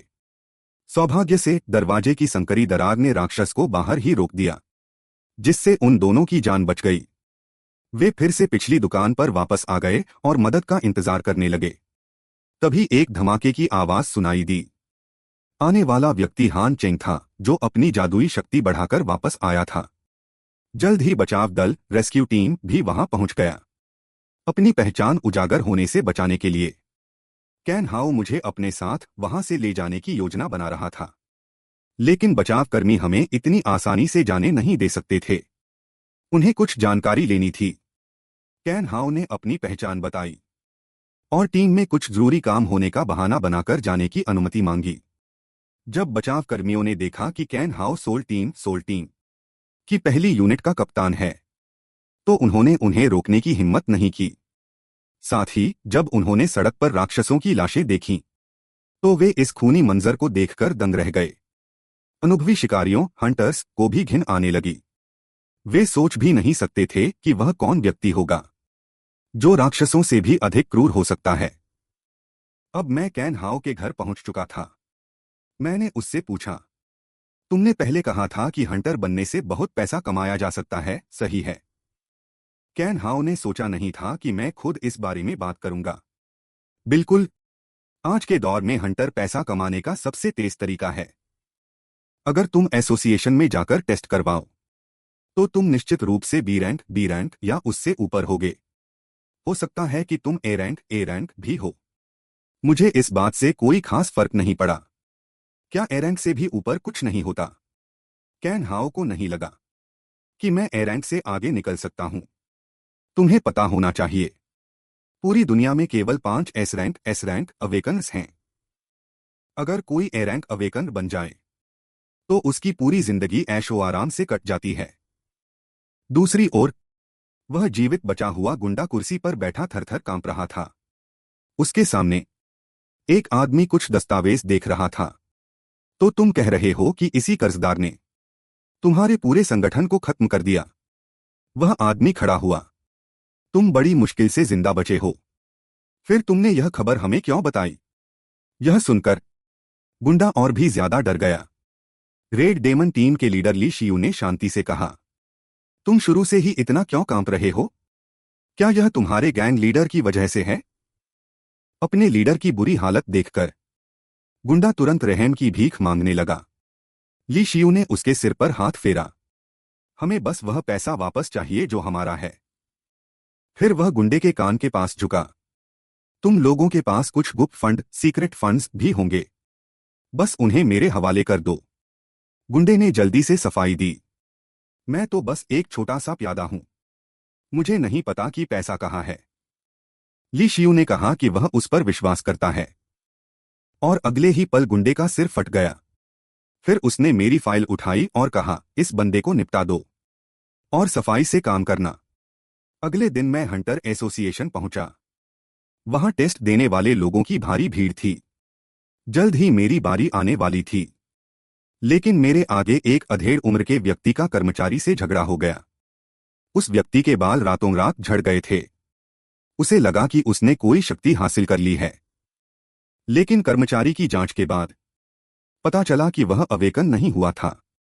यह मुझे बहुत परेशान कर रहा है। मेरी मां ने घर पर खाना बना लिया होगा और मेरा इंतजार कर रही होंगी, लेकिन उस आदमी की जिद को देखकर लग रहा था कि इसमें अभी काफी समय लगेगा। मैंने अचानक उसके गंजे सिर को पकड़ लिया। इससे वह आदमी बहुत गुस्से में आ गया। किस बदतमीज बच्चे ने मेरा हेयर स्टाइल बिगाड़ा? मैंने अपनी डरावनी और भारी आभा ऑरा के साथ उसे घूरा।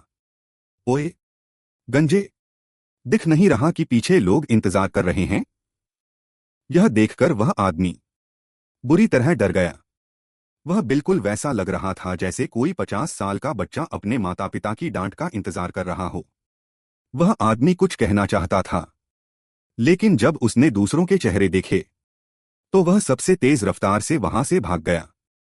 कर्मचारी ने मुझसे माफी मांगी और कहा कि मैं अंदर जाकर टेस्ट दे सकता हूं। मैंने शांति से जवाब दिया, ठीक है, और जेब में हाथ डाले आगे बढ़ गया। वहां के कर्मचारियों को लगा कि मेरा अवेकनिंग लेवल बहुत ऊंचा है, क्योंकि उन्होंने अभी अभी मेरे उस भयानक दबाव प्रेशर को महसूस किया था। अगर मैं वास्तव में एक अवेकन हूं तो कम से कम बी रैंक या उससे ऊपर का होऊंगा। तभी अवेकन एसोसिएशन के हेड को एक फोन आया। फोन पर उनसे तुरंत टेस्टिंग रूम में आने को कहा गया। जब वह वहां पहुंचे तो सामने जो हुआ उसे देखकर वे दंग रह गए। उन्होंने देखा कि सामने वाला टेस्टिंग क्रिस्टल पूरी तरह टूट चुका था। पास खड़े कर्मचारी ने घबराकर समझाना शुरू किया, असल में कुछ समय पहले मैंने अपना हाथ परीक्षण crystal ball, testing crystal ball पर रखा था। शुरुआत में क्रिस्टल बॉल का रंग लगातार बदल रहा था, यहां तक कि पास खड़े कर्मचारियों को भी समझ नहीं आ रहा था कि क्या हो रहा है। फिर क्रिस्टल बॉल जोर जोर से कांपने लगी और फिर उनकी हैरान निगाहों के सामने वह फट गई। इससे मेरे माथे पर पसीना आ गया। वह चीज दिखने में ही बहुत महंगी लग रही थी। मुझे डर था कि कहीं मुझे उसका हर्जाना न भरना पड़े। पूरी बात सुनने के बाद मंत्री को लगा कि डिटेक्टर की क्वालिटी में कोई समस्या है, लेकिन जब उन्होंने सुना कि मैंने लगातार 3 परीक्षण क्रिस्टल नष्ट कर दिए हैं तो मंत्री को अब नहीं लगा कि समस्या मशीन में है।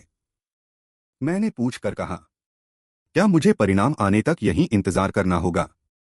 यह सुनकर मंत्री को डर लगा कि कहीं मैं डिटेक्टर को फिर से नष्ट न कर दूं। उन्हें पता था कि यह चीज सोने की खदान से भी ज्यादा महंगी है। मंत्री ने अपनी घबराहट छिपाने के लिए एक सूखी खांसी ली। श्रीमान, हमारा सामना पहली बार ऐसी स्थिति से हुआ है। शायद आपको अब बॉर्डर टेस्ट, सीमा परीक्षण से गुजरना होगा। जब क्रिस्टल बॉल कोई निर्णय नहीं ले पाती तो बॉर्डर टेस्ट के जरिए जांच की जा सकती है। इस परीक्षण में स्पष्ट मानकों के आधार पर ग्रेडिंग की जाती है और अंत में समीक्षा अधिकारी अंतिम ग्रेड का निर्धारण करते हैं। यह स्पष्टीकरण सुनने के बाद मैं बिप्सी के साथ वहां से चला गया। तब उस खूबसूरत रिसेप्शनिस्ट ने अपने विचार व्यक्त किए। डिटेक्टर का क्रिस्टल अवेकनर के शरीर में मौजूद दूसरी दुनिया की ऊर्जा, अदरवर्ल्ड एनर्जी के आधार पर प्रतिक्रिया करता है। हो सकता है कि अभी उस मिस्टर हान के शरीर की ऊर्जा क्रिस्टल बॉल की डिटेक्शन रेंज से कहीं ज्यादा हो। इसी वजह से क्रिस्टल बॉल टूट गई। यह सुनकर पास खड़ा साथी हंस पड़ा। यहां तक कि मंत्री को भी यह बात मजाक लगी। तुम्हारे कहने का मतलब है कि वह कहीं 3S ग्रेड का तो नहीं है? उसने विरोध करते हुए कहा। माना कि यह दुनिया जादुई है, लेकिन वह कोई भगवान तो नहीं है। वह 3S ग्रेड तक कैसे पहुंच सकता है? मैंने पूरी घटना चान हाओ को सुनाई। चान हाओ ने बॉर्डर टेस्ट का शेड्यूल और आउटलाइन मुझे भेज दी और फिर उसने फोन काट दिया। तभी 100 मीटर दूर एक इमारत पर एक काली टोपी पहने महिला AWM स्नाइपर राइफल लेकर मेरा निशाना लगा रही थी। उसे देखकर बिल्कुल नहीं लग रहा था कि मैं शक्तिशाली हूं। भले ही मैं एक अवेकर था, लेकिन उसे पूरा भरोसा था कि वह एक ही गोली में मेरा काम तमाम कर देगी। जैसे ही उसने ट्रिगर दबाने की कोशिश की, स्कोप में मैंने उसकी ओर देखा। इसने उस महिला को बुरी तरह चौंका दिया। वह हैरान तो थी, लेकिन उसे नहीं लगा कि उसकी पहचान हो गई है, क्योंकि पहले जब उसने हत्याएं की थीं, तो उसे कभी कोई पकड़ नहीं पाया था, और मुझ जैसे मैला कुचैला दिखने वाले इंसान को तो बिल्कुल नहीं। तभी स्कोप में हान चेंग ने अपने सिर की ओर इशारा किया। उसका मतलब साफ था कि यहीं गोली मारो। मेरी उस डरावनी नजर और इशारे को देखकर अब उस महिला को यकीन हो गया कि मैं उसे देख रहा हूं। सबसे ज्यादा हैरानी की बात यह थी कि इतनी दूरी से भी मैं उसकी आवाज सुन पा रहा था। हथियार पकड़े उसके हाथ कांपने लगे। उसने तुरंत वहां से पीछे हटने का फैसला किया। तभी मेरी एक जोरदार गर्जना गूंजी, गोली चलाओ। मैंने कहा, यहीं गोली मारो। इस बार महिला ने संकोच नहीं किया और सीधे मुझ पर निशाना साधकर गोली चला दी। अपनी ओर आती गोली को देखते हुए मैं अपनी जगह पर खड़ा रहा और हटा नहीं। एक जोरदार धमाका हुआ। गोली बिल्कुल सटीक तरीके से उसी जगह लगी जहां मैं खड़ा था। यह देखकर महिला के चेहरे पर एक विजी मुस्कान आई, लेकिन वह मुस्कान 1 सेकंड भी नहीं टिकी और उसके माथे पर ठंडा पसीना आ गया। उसने देखा कि मैं अभी भी वहीं खड़ा था। यहां तक कि जहां वह खड़ी थी वहां की जमीन तक को नुकसान नहीं पहुंचा था। महिला के मन में डर बैठ गया और उसका शरीर कांपने लगा। उसे पता था कि अभी वाली गोली खास तौर पर अवेकन्स का शिकार करने के लिए बनाई गई थी। महिला ने हथियार फेंका और भागने की कोशिश की। तभी खिड़की से एक छोटा खंजर डैगर उड़ता हुआ आया और सीधे उसके पैर में जा घुसा। महिला धड़ाम से जमीन पर गिर पड़ी और मैं पलक झपकते ही उसके पीछे खड़ा था। इससे वह महिला बुरी तरह डर गई। मैं यहां कैसे आया, उसे पता ही नहीं चला। मैंने अपने सिर की ओर इशारा करते हुए कहा, क्या मैंने तुमसे नहीं कहा था कि यही निशाना लगाओ? मौका मिलने पर भी तुम नाकाम रहीं, छोटी बहन। महिला ने तेजी से प्रतिक्रिया दी। हथियार निकालते हुए वह तेजी से पीछे हटी ताकि मुझसे दूरी बना सके। मेरे खास हथियार से चोट खाकर भी तुम ठीक हो? तुम आखिर हो कौन और कहां से आए हो? मैंने सिर्फ 2 शब्द कहे, नर्क है। यह सुनकर वह महिला ठिठक गई। शायद उसे सुनाई नहीं दिया था, इसलिए मैंने फिर से दोहराया, मैं नर्क का शासक हान दाचेंग हूं। महिला को लगा कि उसकी बुद्धिमत्ता का अपमान किया जा रहा है। उसने मुझ पर कई गोलियां चलाईं।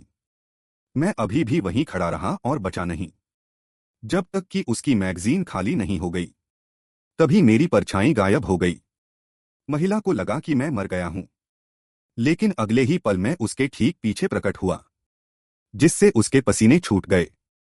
फिर मैंने उसकी गर्दन दबोच ली और उसे जोर से दीवार से सटा दिया।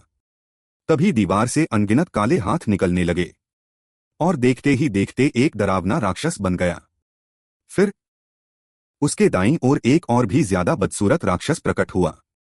यह देखकर महिला इतनी डर गई कि उसके मुंह से झाग निकलने लगा। उसकी आंखें पलट गईं और वह बेहोश हो गई। मैं भी बेबस था। मैंने अभी तक अपनी असली मारक क्षमता, किलिंग इंटेंट, दिखाई भी नहीं थी और वह बेहोश हो गई। हालांकि उसे मारना मेरे लिए मुसीबत पैदा कर सकता था। तभी एक बॉक्स में रखी चीजों ने मेरा ध्यान खींचा। उसके अंदर मेरी और मेरे परिवार की जानकारी थी। मैंने एक गोली उठाई और महिला को बेहोशी से जगाया। मेरे सवालों का जवाब दो। अगर तुमने शोर मचाया या फालतू बात की तो मैं तुम्हें खत्म कर दूंगा। मैंने हाथ में एक गोली पकड़ी हुई थी। बताओ तुम्हें किसने भेजा है? Red devil squad, red demon squad की बात छिपाने के लिए। महिला ने तुरंत कहा, यह गुंडा संगठन का लीडर बाओगांग है। तुमने उनका खजाना भी लूट लिया है। अगर तुम मुझे छोड़ दो तो मैं तुम्हें उसका पता बता दूंगी। यह सुनकर मैंने उंगली से गोली को झटका दिया और गोली सीधे महिला के कंधे के आर पार हो गई। उसे नहीं पता था कि मैं उसकी चाल पहले ही समझ चुका था। एक प्रोफेशनल हत्यारे के रूप में कहानी जारी है। इतनी आसानी से कबूल कर लिया, यह वास्तव में बहुत असामान्य है। उस औरत ने नहीं सोचा था कि मेरा दिमाग इतना सूक्ष्म बारीक है। वह खुद को बहुत उतावला होने के लिए दोष दे रही थी। मैंने फिर से पूछा, मैं तुम्हें आखिरी मौका दे रहा हूं। तुम्हें किसने भेजा है? अब उस औरत को समझ आ गया था कि उसकी मौत निश्चित है। अब जबकि मिशन विफल हो गया है, अगर वह जीवित बच भी गई तो ली शियू जैसा पागल उसे मार डालेगा। फिर भी वह औरत मुझे सच बताने के मूड में नहीं थी, चूंकि अंत में मौत ही थी। उस औरत ने अपनी पूरी ताकत लगाकर बंधनों को तोड़ने की कोशिश की। उसने अपनी हथेली को अपने दिल की स्थिति पर रखा। वह खुद को विस्फोट सेल्फ डिटोनेट करना चाहती थी ताकि मुझे भी अपने साथ नर्क में खींच ले जाए। जाहिर है मैं उसे यह मौका नहीं देने वाला था। मैंने उंगली के एक झटके से गोली चलाई जिसने सीधे उसके दिल को चीर दिया। इसने मुझे काफी परेशान कर दिया क्योंकि अंत तक मैं पीछे के मास्टर का पता नहीं लगा पाया। लेकिन मेरे पास एक ऐसी क्षमता थी जिससे मैं उस औरत की आत्मा को अपना सेवक बना सकता था। इसके बाद मैं फिर से बाहरी मंदिर आउटर टेम्पल में दाखिल हुआ। मैंने सीधे सिस्टम को प्रकट करने के लिए कहा, आत्मा की जेल सोल प्रिजन की उस रात का रिकॉर्ड। सोल प्रिजन नर्क के 15वें प्रेत राजा गोस्ट किंग का हथियार था, जिसे कभी असुर देवता डीमन गॉड के साथ नर्क के सम्मानित सदस्य के रूप में सील किया गया था।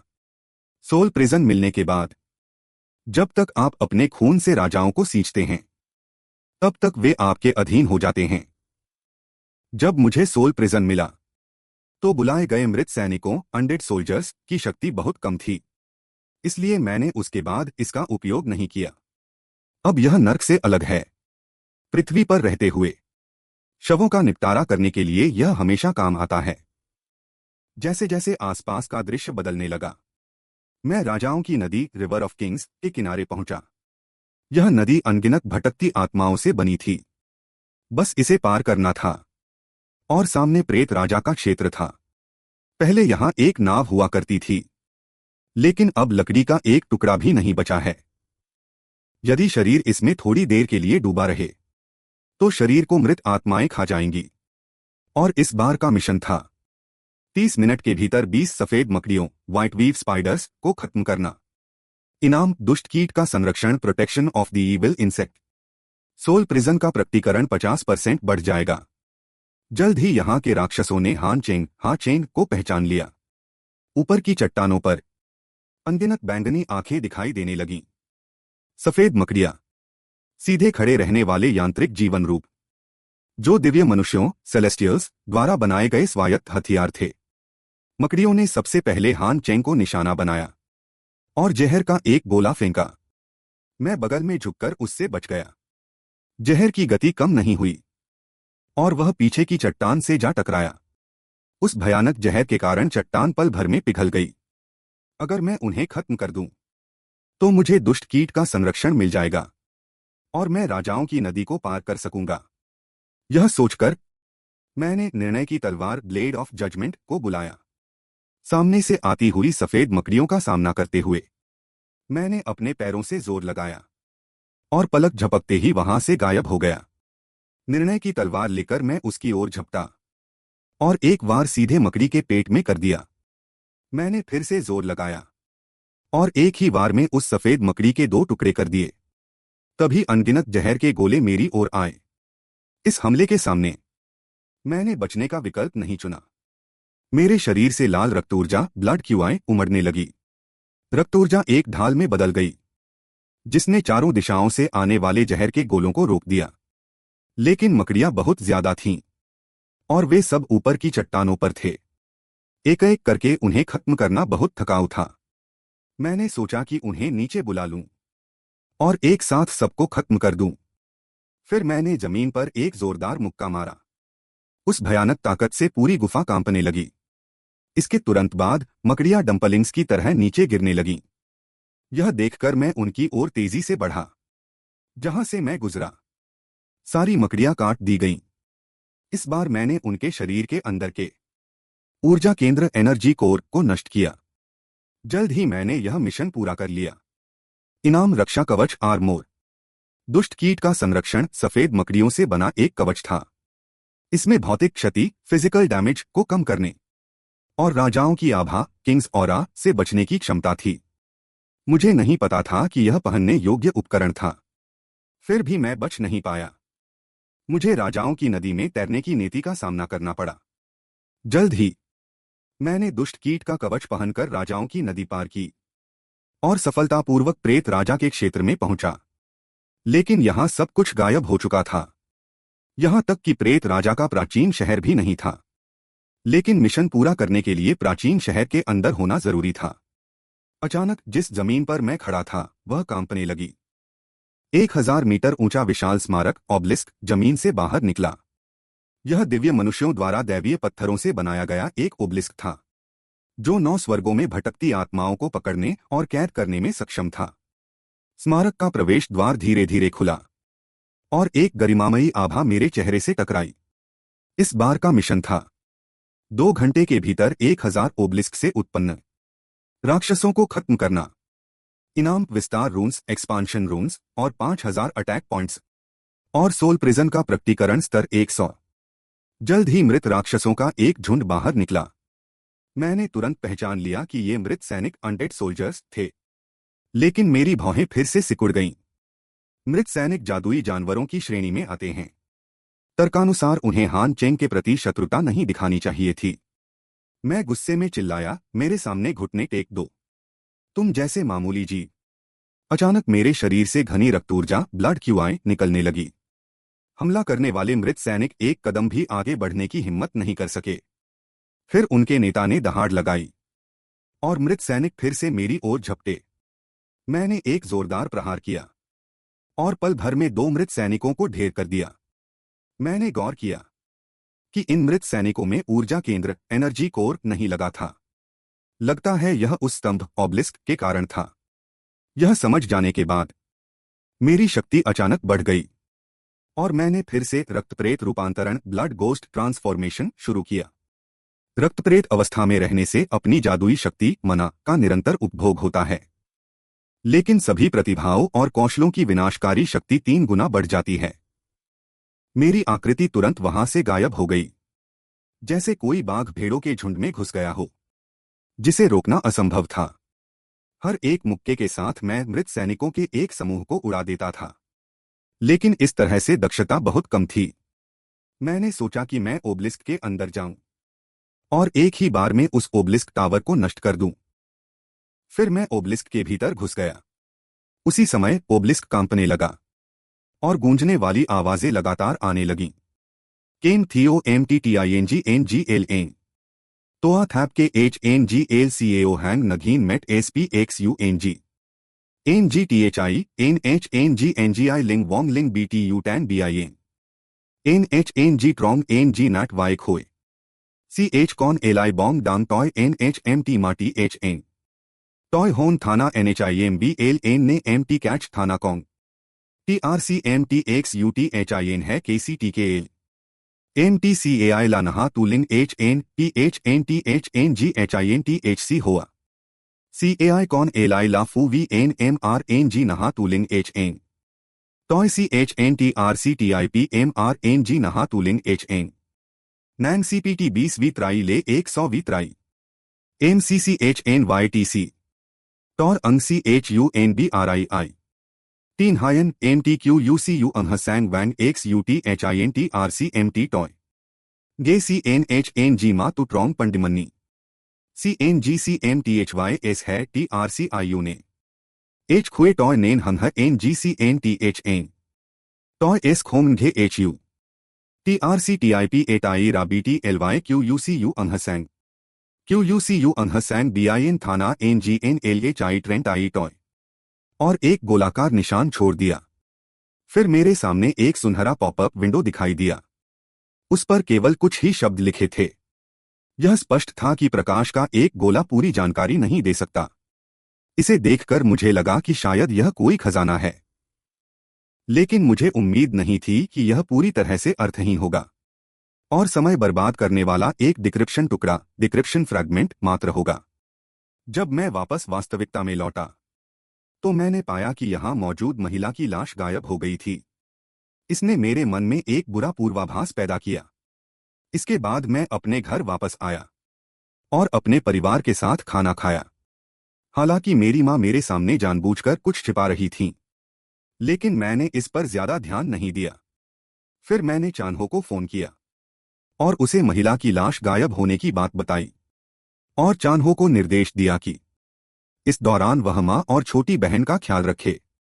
मुझे कोई ऐसा तरीका सोचना होगा जिससे दुश्मन खुद सामने आए।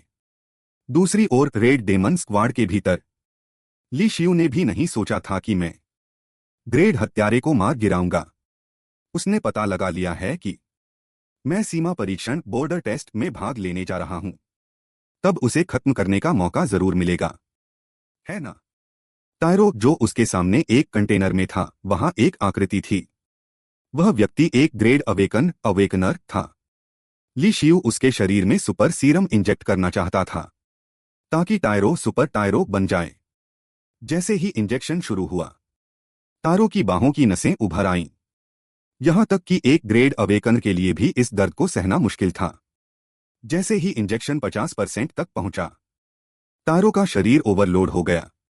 अगर यह जारी रहा तो उसकी जान जा सकती थी, लेकिन ली शियू को रुकने का कोई इरादा नहीं था।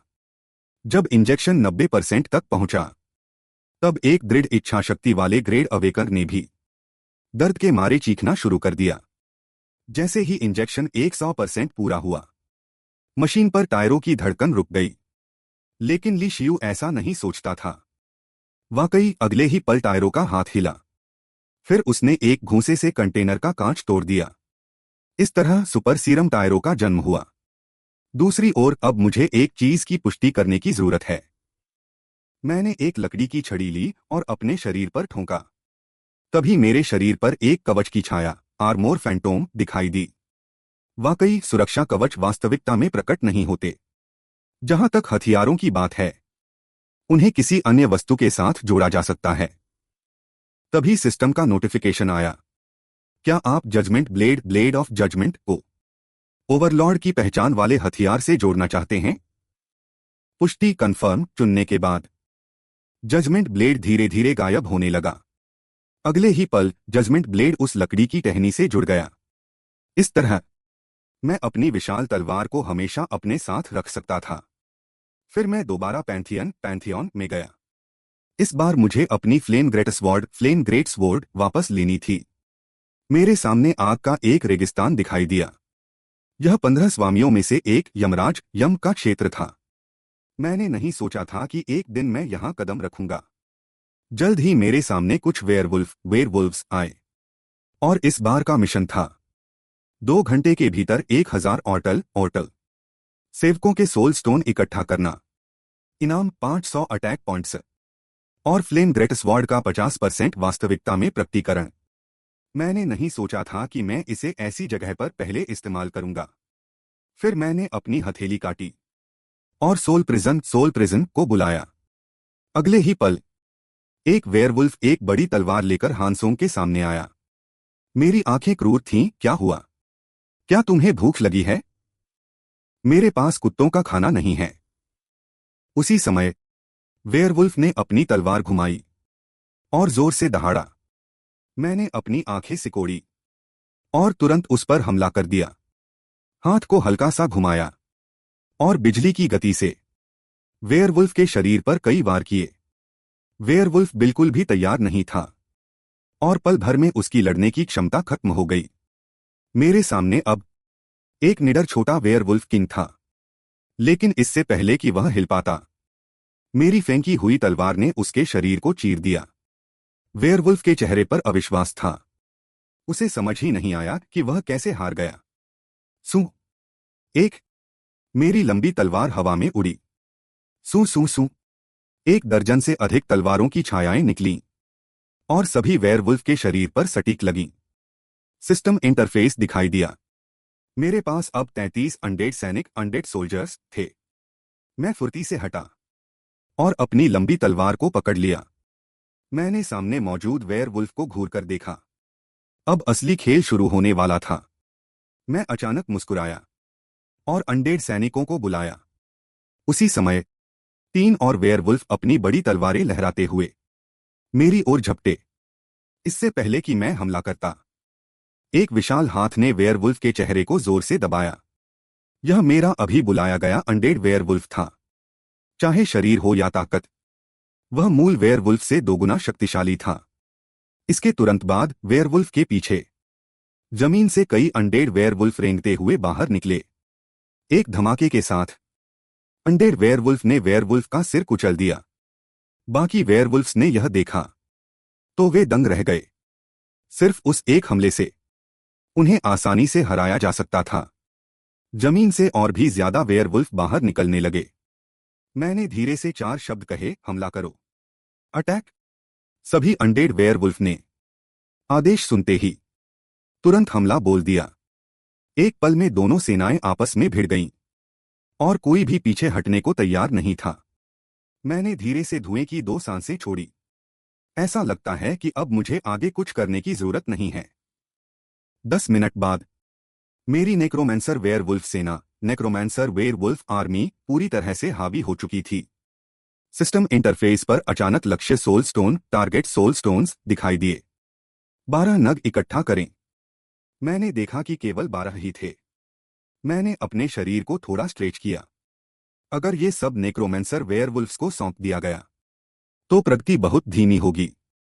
एक धमाके की आवाज के साथ मैंने जमीन पर जोर से पैर रखा और प्रकाश की गति से तुरंत ऊपर की ओर उछला। मेरी वर्तमान स्थिति में 1000 वेयरवुल्फ्स को मारना मेरे लिए कोई बड़ी बात नहीं थी। इस समय मेरा शरीर हवा में रुक गया था। मैं उतरने के लिए एक जगह ढूंढ रहा था।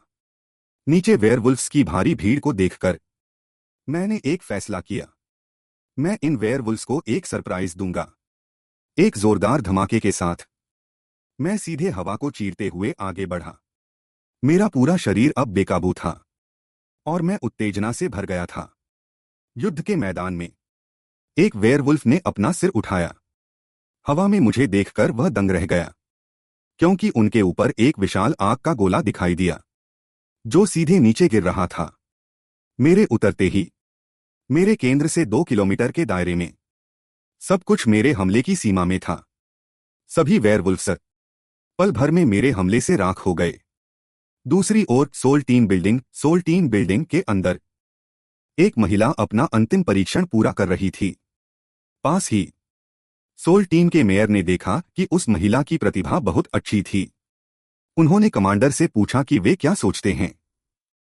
कमांडर ने कहा, मेरी राय यह है कि यह छोटी लड़की वास्तव में बहुत अच्छी है, लेकिन उसकी तलवार चलाने के तरीके में कुछ बड़ी कमियां हैं। पास खड़े मेयर ने कहा कि यह कोई बड़ी समस्या नहीं है, इसे बस बाद में धीरे धीरे ट्रेनिंग देकर सुधारा जा सकता है। अंत में कमांडर ने उस महिला को टीम में शामिल करने की सहमति दे दी। रेड डेमन टीम के उन कुछ लोगों को छोड़कर शायद ही कोई शेन चुयिंग से आगे निकल सकता था। इसके बाद कमांडर के चेहरे के भाव भयानक होने लगे। उन्हें शक था कि रेड डेमन टीम के लोग अपनी टीम को जिताने के लिए कुछ घटिया हथकंडे अपनाएंगे। उनकी टीम से निपटने के लिए एक समय रेड डेमन टीम को एक घटना के कारण 1 साल तक नए सदस्यों को भर्ती करने से प्रतिबंधित कर दिया गया था। लेकिन यही कमांडर की चिंता का कारण था। वे निश्चित रूप से हर संभव तरीका अपनाएंगे ताकि इस 1 साल के खालीपन को पूरा कर सकें। उस समय कमांडर ने धीरे से सोचा, इस छमाही परीक्षण में यह शायद शेन चुयिंग और रेड डेमन टीम के झेंग जहे का मंच होगा। लेकिन वे नहीं जानते थे कि मैं इस प्रतियोगिता में अपनी राह बनाऊंगा। और नई पीढ़ी का अजीबोगरीब जीनियस मॉन्स्टर बनूंगा। तभी इंटरफेस पर दिखा कि सोल स्टोन का लक्ष्य 999 तक पहुंच गया है। इस समय मैं वेयरवुल्फ्स की लाशों के ढेर पर बैठा था। मेरे नीचे दबे वेयरवुल्फ्स लगातार कराह रहे थे। तलवार उठी और गिरी। एक बार में मैंने अंतिम वेयरवुल्फ बॉस का अंत कर दिया। मिशन पूरा हुआ। अब इसे वास्तविकता में बदला जा रहा है, मटेरियलाइजिंग। वर्तमान सामग्रीकरण की प्रगति है। कर्म अग्नि महान तलवार कार्मिक फायर ग्रेट स्वॉर्ड 50% तक पहुंच गई है। सभी वेयरवुल्फ्स के शरीर से एक नीला मोती निकला। प्रत्येक मोती एक बिंदु की ओर इकट्ठा होने लगा, जिससे एक विशाल सोल बीड बन गया। सिस्टम ने निर्देश दिया, सोल बीड को वेदी ऑल्टर पर रखें। इसने मुझे थोड़ा भ्रमित कर दिया, क्योंकि मुझे यहां कोई वेदी दिखाई नहीं दे रही थी। मैंने ज्यादा ध्यान नहीं दिया और धीरे धीरे उस सोल बीड को अपनी ओर खींचा। फिर मैंने उसे मजबूती से पकड़ लिया। जैसे ही मैंने उसे पकड़ा, एक विशाल वेदी ऊपर उठी। मैंने कहा, ओह, ऐसा लगता है कि इस वेदी को खुद खोजने की जरूरत नहीं थी। सिस्टम ने एक नया मिशन और आइटम दिया। मिशन सोल स्टोन को वेदी पर रखें और गार्डियन स्नेक के सामने अपनी योग्यता साबित करें। मिशन इनाम गार्जियन स्नेक का रक्त और कर्म अग्नि महान तलवार का 100% सामग्रीकरण। मैंने मिशन के अनुसार सोल स्टोन को ऊपर रख दिया। एक जोरदार धमाके के साथ पूरी वेदी से एक बहुत शक्तिशाली ऊर्जा तरंग निकली। अगले ही पल वेदी एक विशाल अग्निज्वाला वाले सांप फायर सरपेंट में बदल गई। मेरी आंखें सिकुड़ गईं। ऐसा लगता है कि इस विशाल सांप के साथ एक बड़ी लड़ाई होने वाली है। जब मैं हमला करने की तैयारी कर रहा था, तभी मुझे एक संदेश मिला। गार्जियन स्नेक की दिव्य वस्तु प्राप्त करने के लिए आपको उसके सवालों के सही जवाब देने होंगे। मैं दंग रह गया। मैं तो युद्ध के लिए तैयार था, और अब मुझसे सवाल पूछे जा रहे हैं। सच में यहां हर तरह के मिशन हैं। खैर, मैं उसके सवालों के जवाब दूंगा। मैंने उस सांप की ओर देखकर कहा, ओ छोटे रेंगने वाले जीव, लिटिल क्राउलर, जल्दी अपना सवाल पूछो। मैं दया करके एक बार तुम्हारा जवाब दे सकता हूं। गार्जियन स्नेक हैरान रह गया। इस इंसान ने उसे छोटा रेंगने वाला कहा। इससे वह बहुत क्रोधित हो गया और उसने मेरा मजाक उड़ाने की सोची। वह गार्जियन स्नेक जो इंसानी भाषा बोल सकता था, उसने इंसानी भाषा नहीं बोली, बल्कि सांपों की भाषा एसएसएस लैंग्वेज बोलना शुरू किया, ताकि मैं समझ न सकूं और वह मुझे सबक सिखा सके। मुझे तुरंत बहुत गुस्सा आया। मैं समझ गया कि यह बड़ा सांप जानबूझकर मुझे बेवकूफ बना रहा है। एक बार में मैंने सांप की आंख को आर पार कर दिया। सांप दर्द से कराह उठा और पागलों की तरह इधर उधर लहराने लगा। उसके मुंह से लगातार फुफकारने की आवाजें आ रही थीं। मैंने अपना पूरा प्रभामंडल ऑरा खोल दिया। एक छोटा रेंगने वाला जीव मेरी मौजूदगी में पागल होने की हिम्मत करता है। इसने मुझे बहुत कम आंका है। मैं अब ब्लड घोस्ट मोड में प्रवेश कर चुका था। मेरी सभी प्रतिभाओं और कौशलों की विनाशक शक्ति 300% बढ़ गई थी। मैंने बस धीरे से अपना हाथ उठाया और मेरी लंबी तलवार वापस आई। साथ ही उसने उस छोटे रेंगने वाले की दोनों आंखों में छेद कर दिए। मैं एक छलांग लगाकर कूदा और पल भर में उस सांप के स्तर पर पहुंच गया। मैं हल्का सा मुस्कुराया।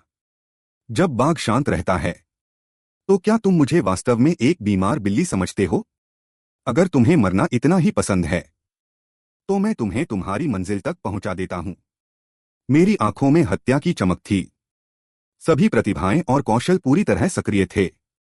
मुझे इस छोटे रेंगने वाले जीव को अच्छी तरह सबक सिखाना था। एक जोरदार आवाज के साथ मैं सीधे उस छोटे रेंगने वाले सांप के सिर पर जा पहुंचा। एक जोरदार मुक्का मारा। एक चीख गूंजी। वह छोटा रेंगने वाला जीव मेरे इस प्रहार से बेहद दर्द में था। फिर उसका सिर धीरे धीरे फूलने लगा। वह एक जोंगी की तरह फूल गया। अगले ही पल उसका छोटा सिर सीधे फट गया और उस जीव का शरीर खून से लथपथ हो गया। लड़ाई खत्म कर मैं जाने ही वाला था। तभी मुझे पीछे कुछ अजीब आवाज सुनाई दी। मैंने मुड़कर पीछे देखा। देखा कि उस जीव के कटे हुए हिस्से से हरी रोशनी निकल रही थी। घाव धीरे धीरे भर रहे थे। मैं हैरान रह गया। ऐसा लगता है कि इस गार्जियन स्नेक रक्षक सांप में पुनर्जीवित होने की शक्ति है। यह लगभग अमर शक्ति जैसी है। रक्षक सांप का घाव लगातार फड़क रहा था। 3 मिनट बाद रक्षक सांप का नया सिर बाहर निकल आया और उसके चारों ओर हरी आग के गोले थे। मैंने अपना हाथ पीछे की ओर घुमाया। रक्षक सांप से निपटने के लिए एक नई तकनीक इस्तेमाल करने की तैयारी की, क्योंकि सांप के सिर पर उठ रही चिंगारियां कुछ खास थीं। अगर यह वही आग है जिसे मैं जानता हूं, तो यह वास्तव में काफी कठिन होगा। एक तेज आवाज आई। सांप के जहरीले दांत मेरी ओर झपटे। मैंने मन ही मन सोचा, बहुत बढ़िया। मैं अपनी पूरी ताकत का इस्तेमाल करना चाहता था इस विशाल सांप का सामना करने के लिए। पर्पल कॉपर मोड सक्रिय एक्टिवेट हुआ।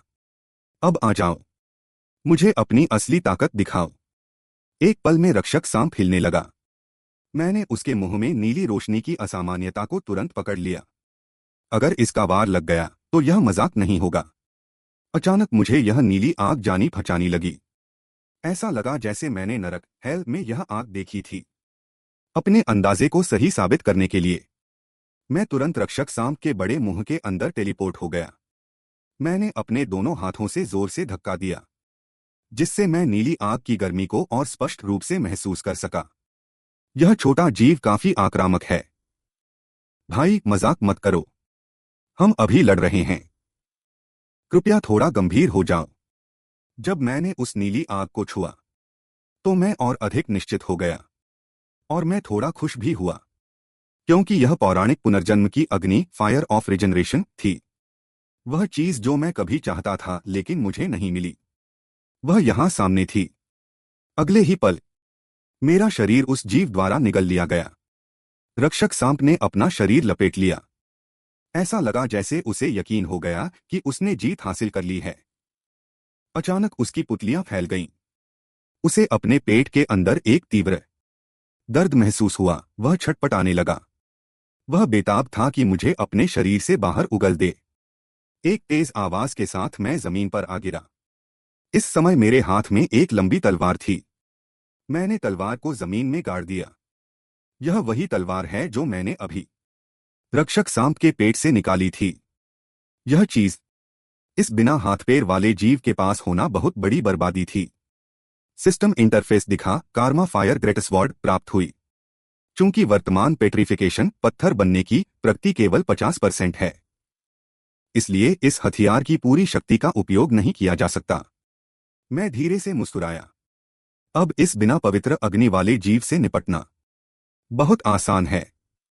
रक्षक सांप हार मानने को तैयार नहीं था। उसने अपना विशाल मुंह खोला और मेरी ओर झपटा। मैं कुटिलता से मुस्कुराया। अब तुम महज एक बड़े आकार के छोटे सांप हो। तुमसे डरने की कोई बात नहीं है। मैंने अपने हाथ की बड़ी तलवार उठाई। एक प्रहार ग्रेटस्वॉर्ड इंपैक्ट सीधे उस जीव के मुंह की ओर वार किया।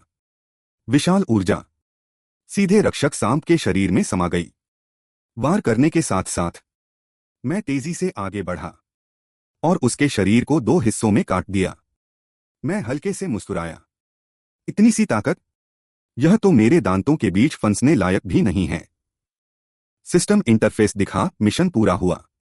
पुरस्कार जारी किए गए। रक्षक सांप का खून और कार्मा फायर ग्रेटस्वॉर्ड 100% वास्तविकता पूर्ण हुई। मैं थोड़ा मुस्कुराया।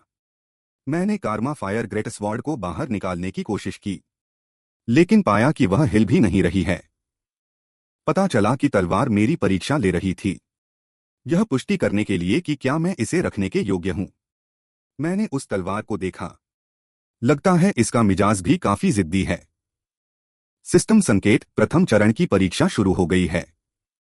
यह मेरी परीक्षा लेने के लिए अत्यधिक गर्मी पैदा करेगी।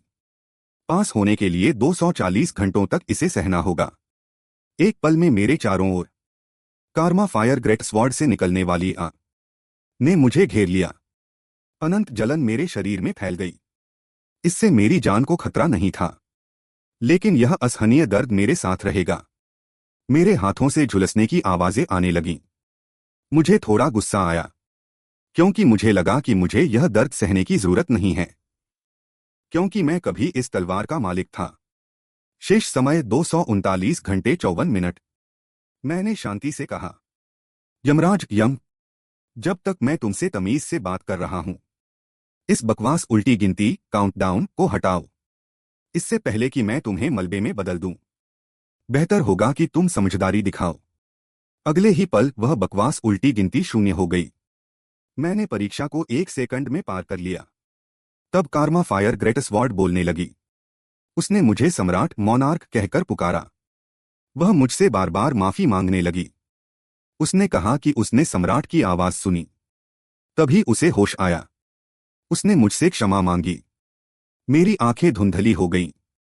मैंने यमराज से कहा कि माफी मांगने की जरूरत नहीं है, और मैंने भी तुम्हें लंबे समय से नहीं देखा है। हमने पुरानी बातें याद करना शुरू किया। मैंने उससे पूछा कि वह पैंडेमोनियम में क्यों नहीं गिरा। यह वास्तव में थोड़ा आश्चर्यजनक था। पैंडेमोनियम को राक्षस हॉल, डीमन हॉल भी कहा जाता है। यह नरक में मरने वाली आत्माओं का अंतिम गंतव्य है।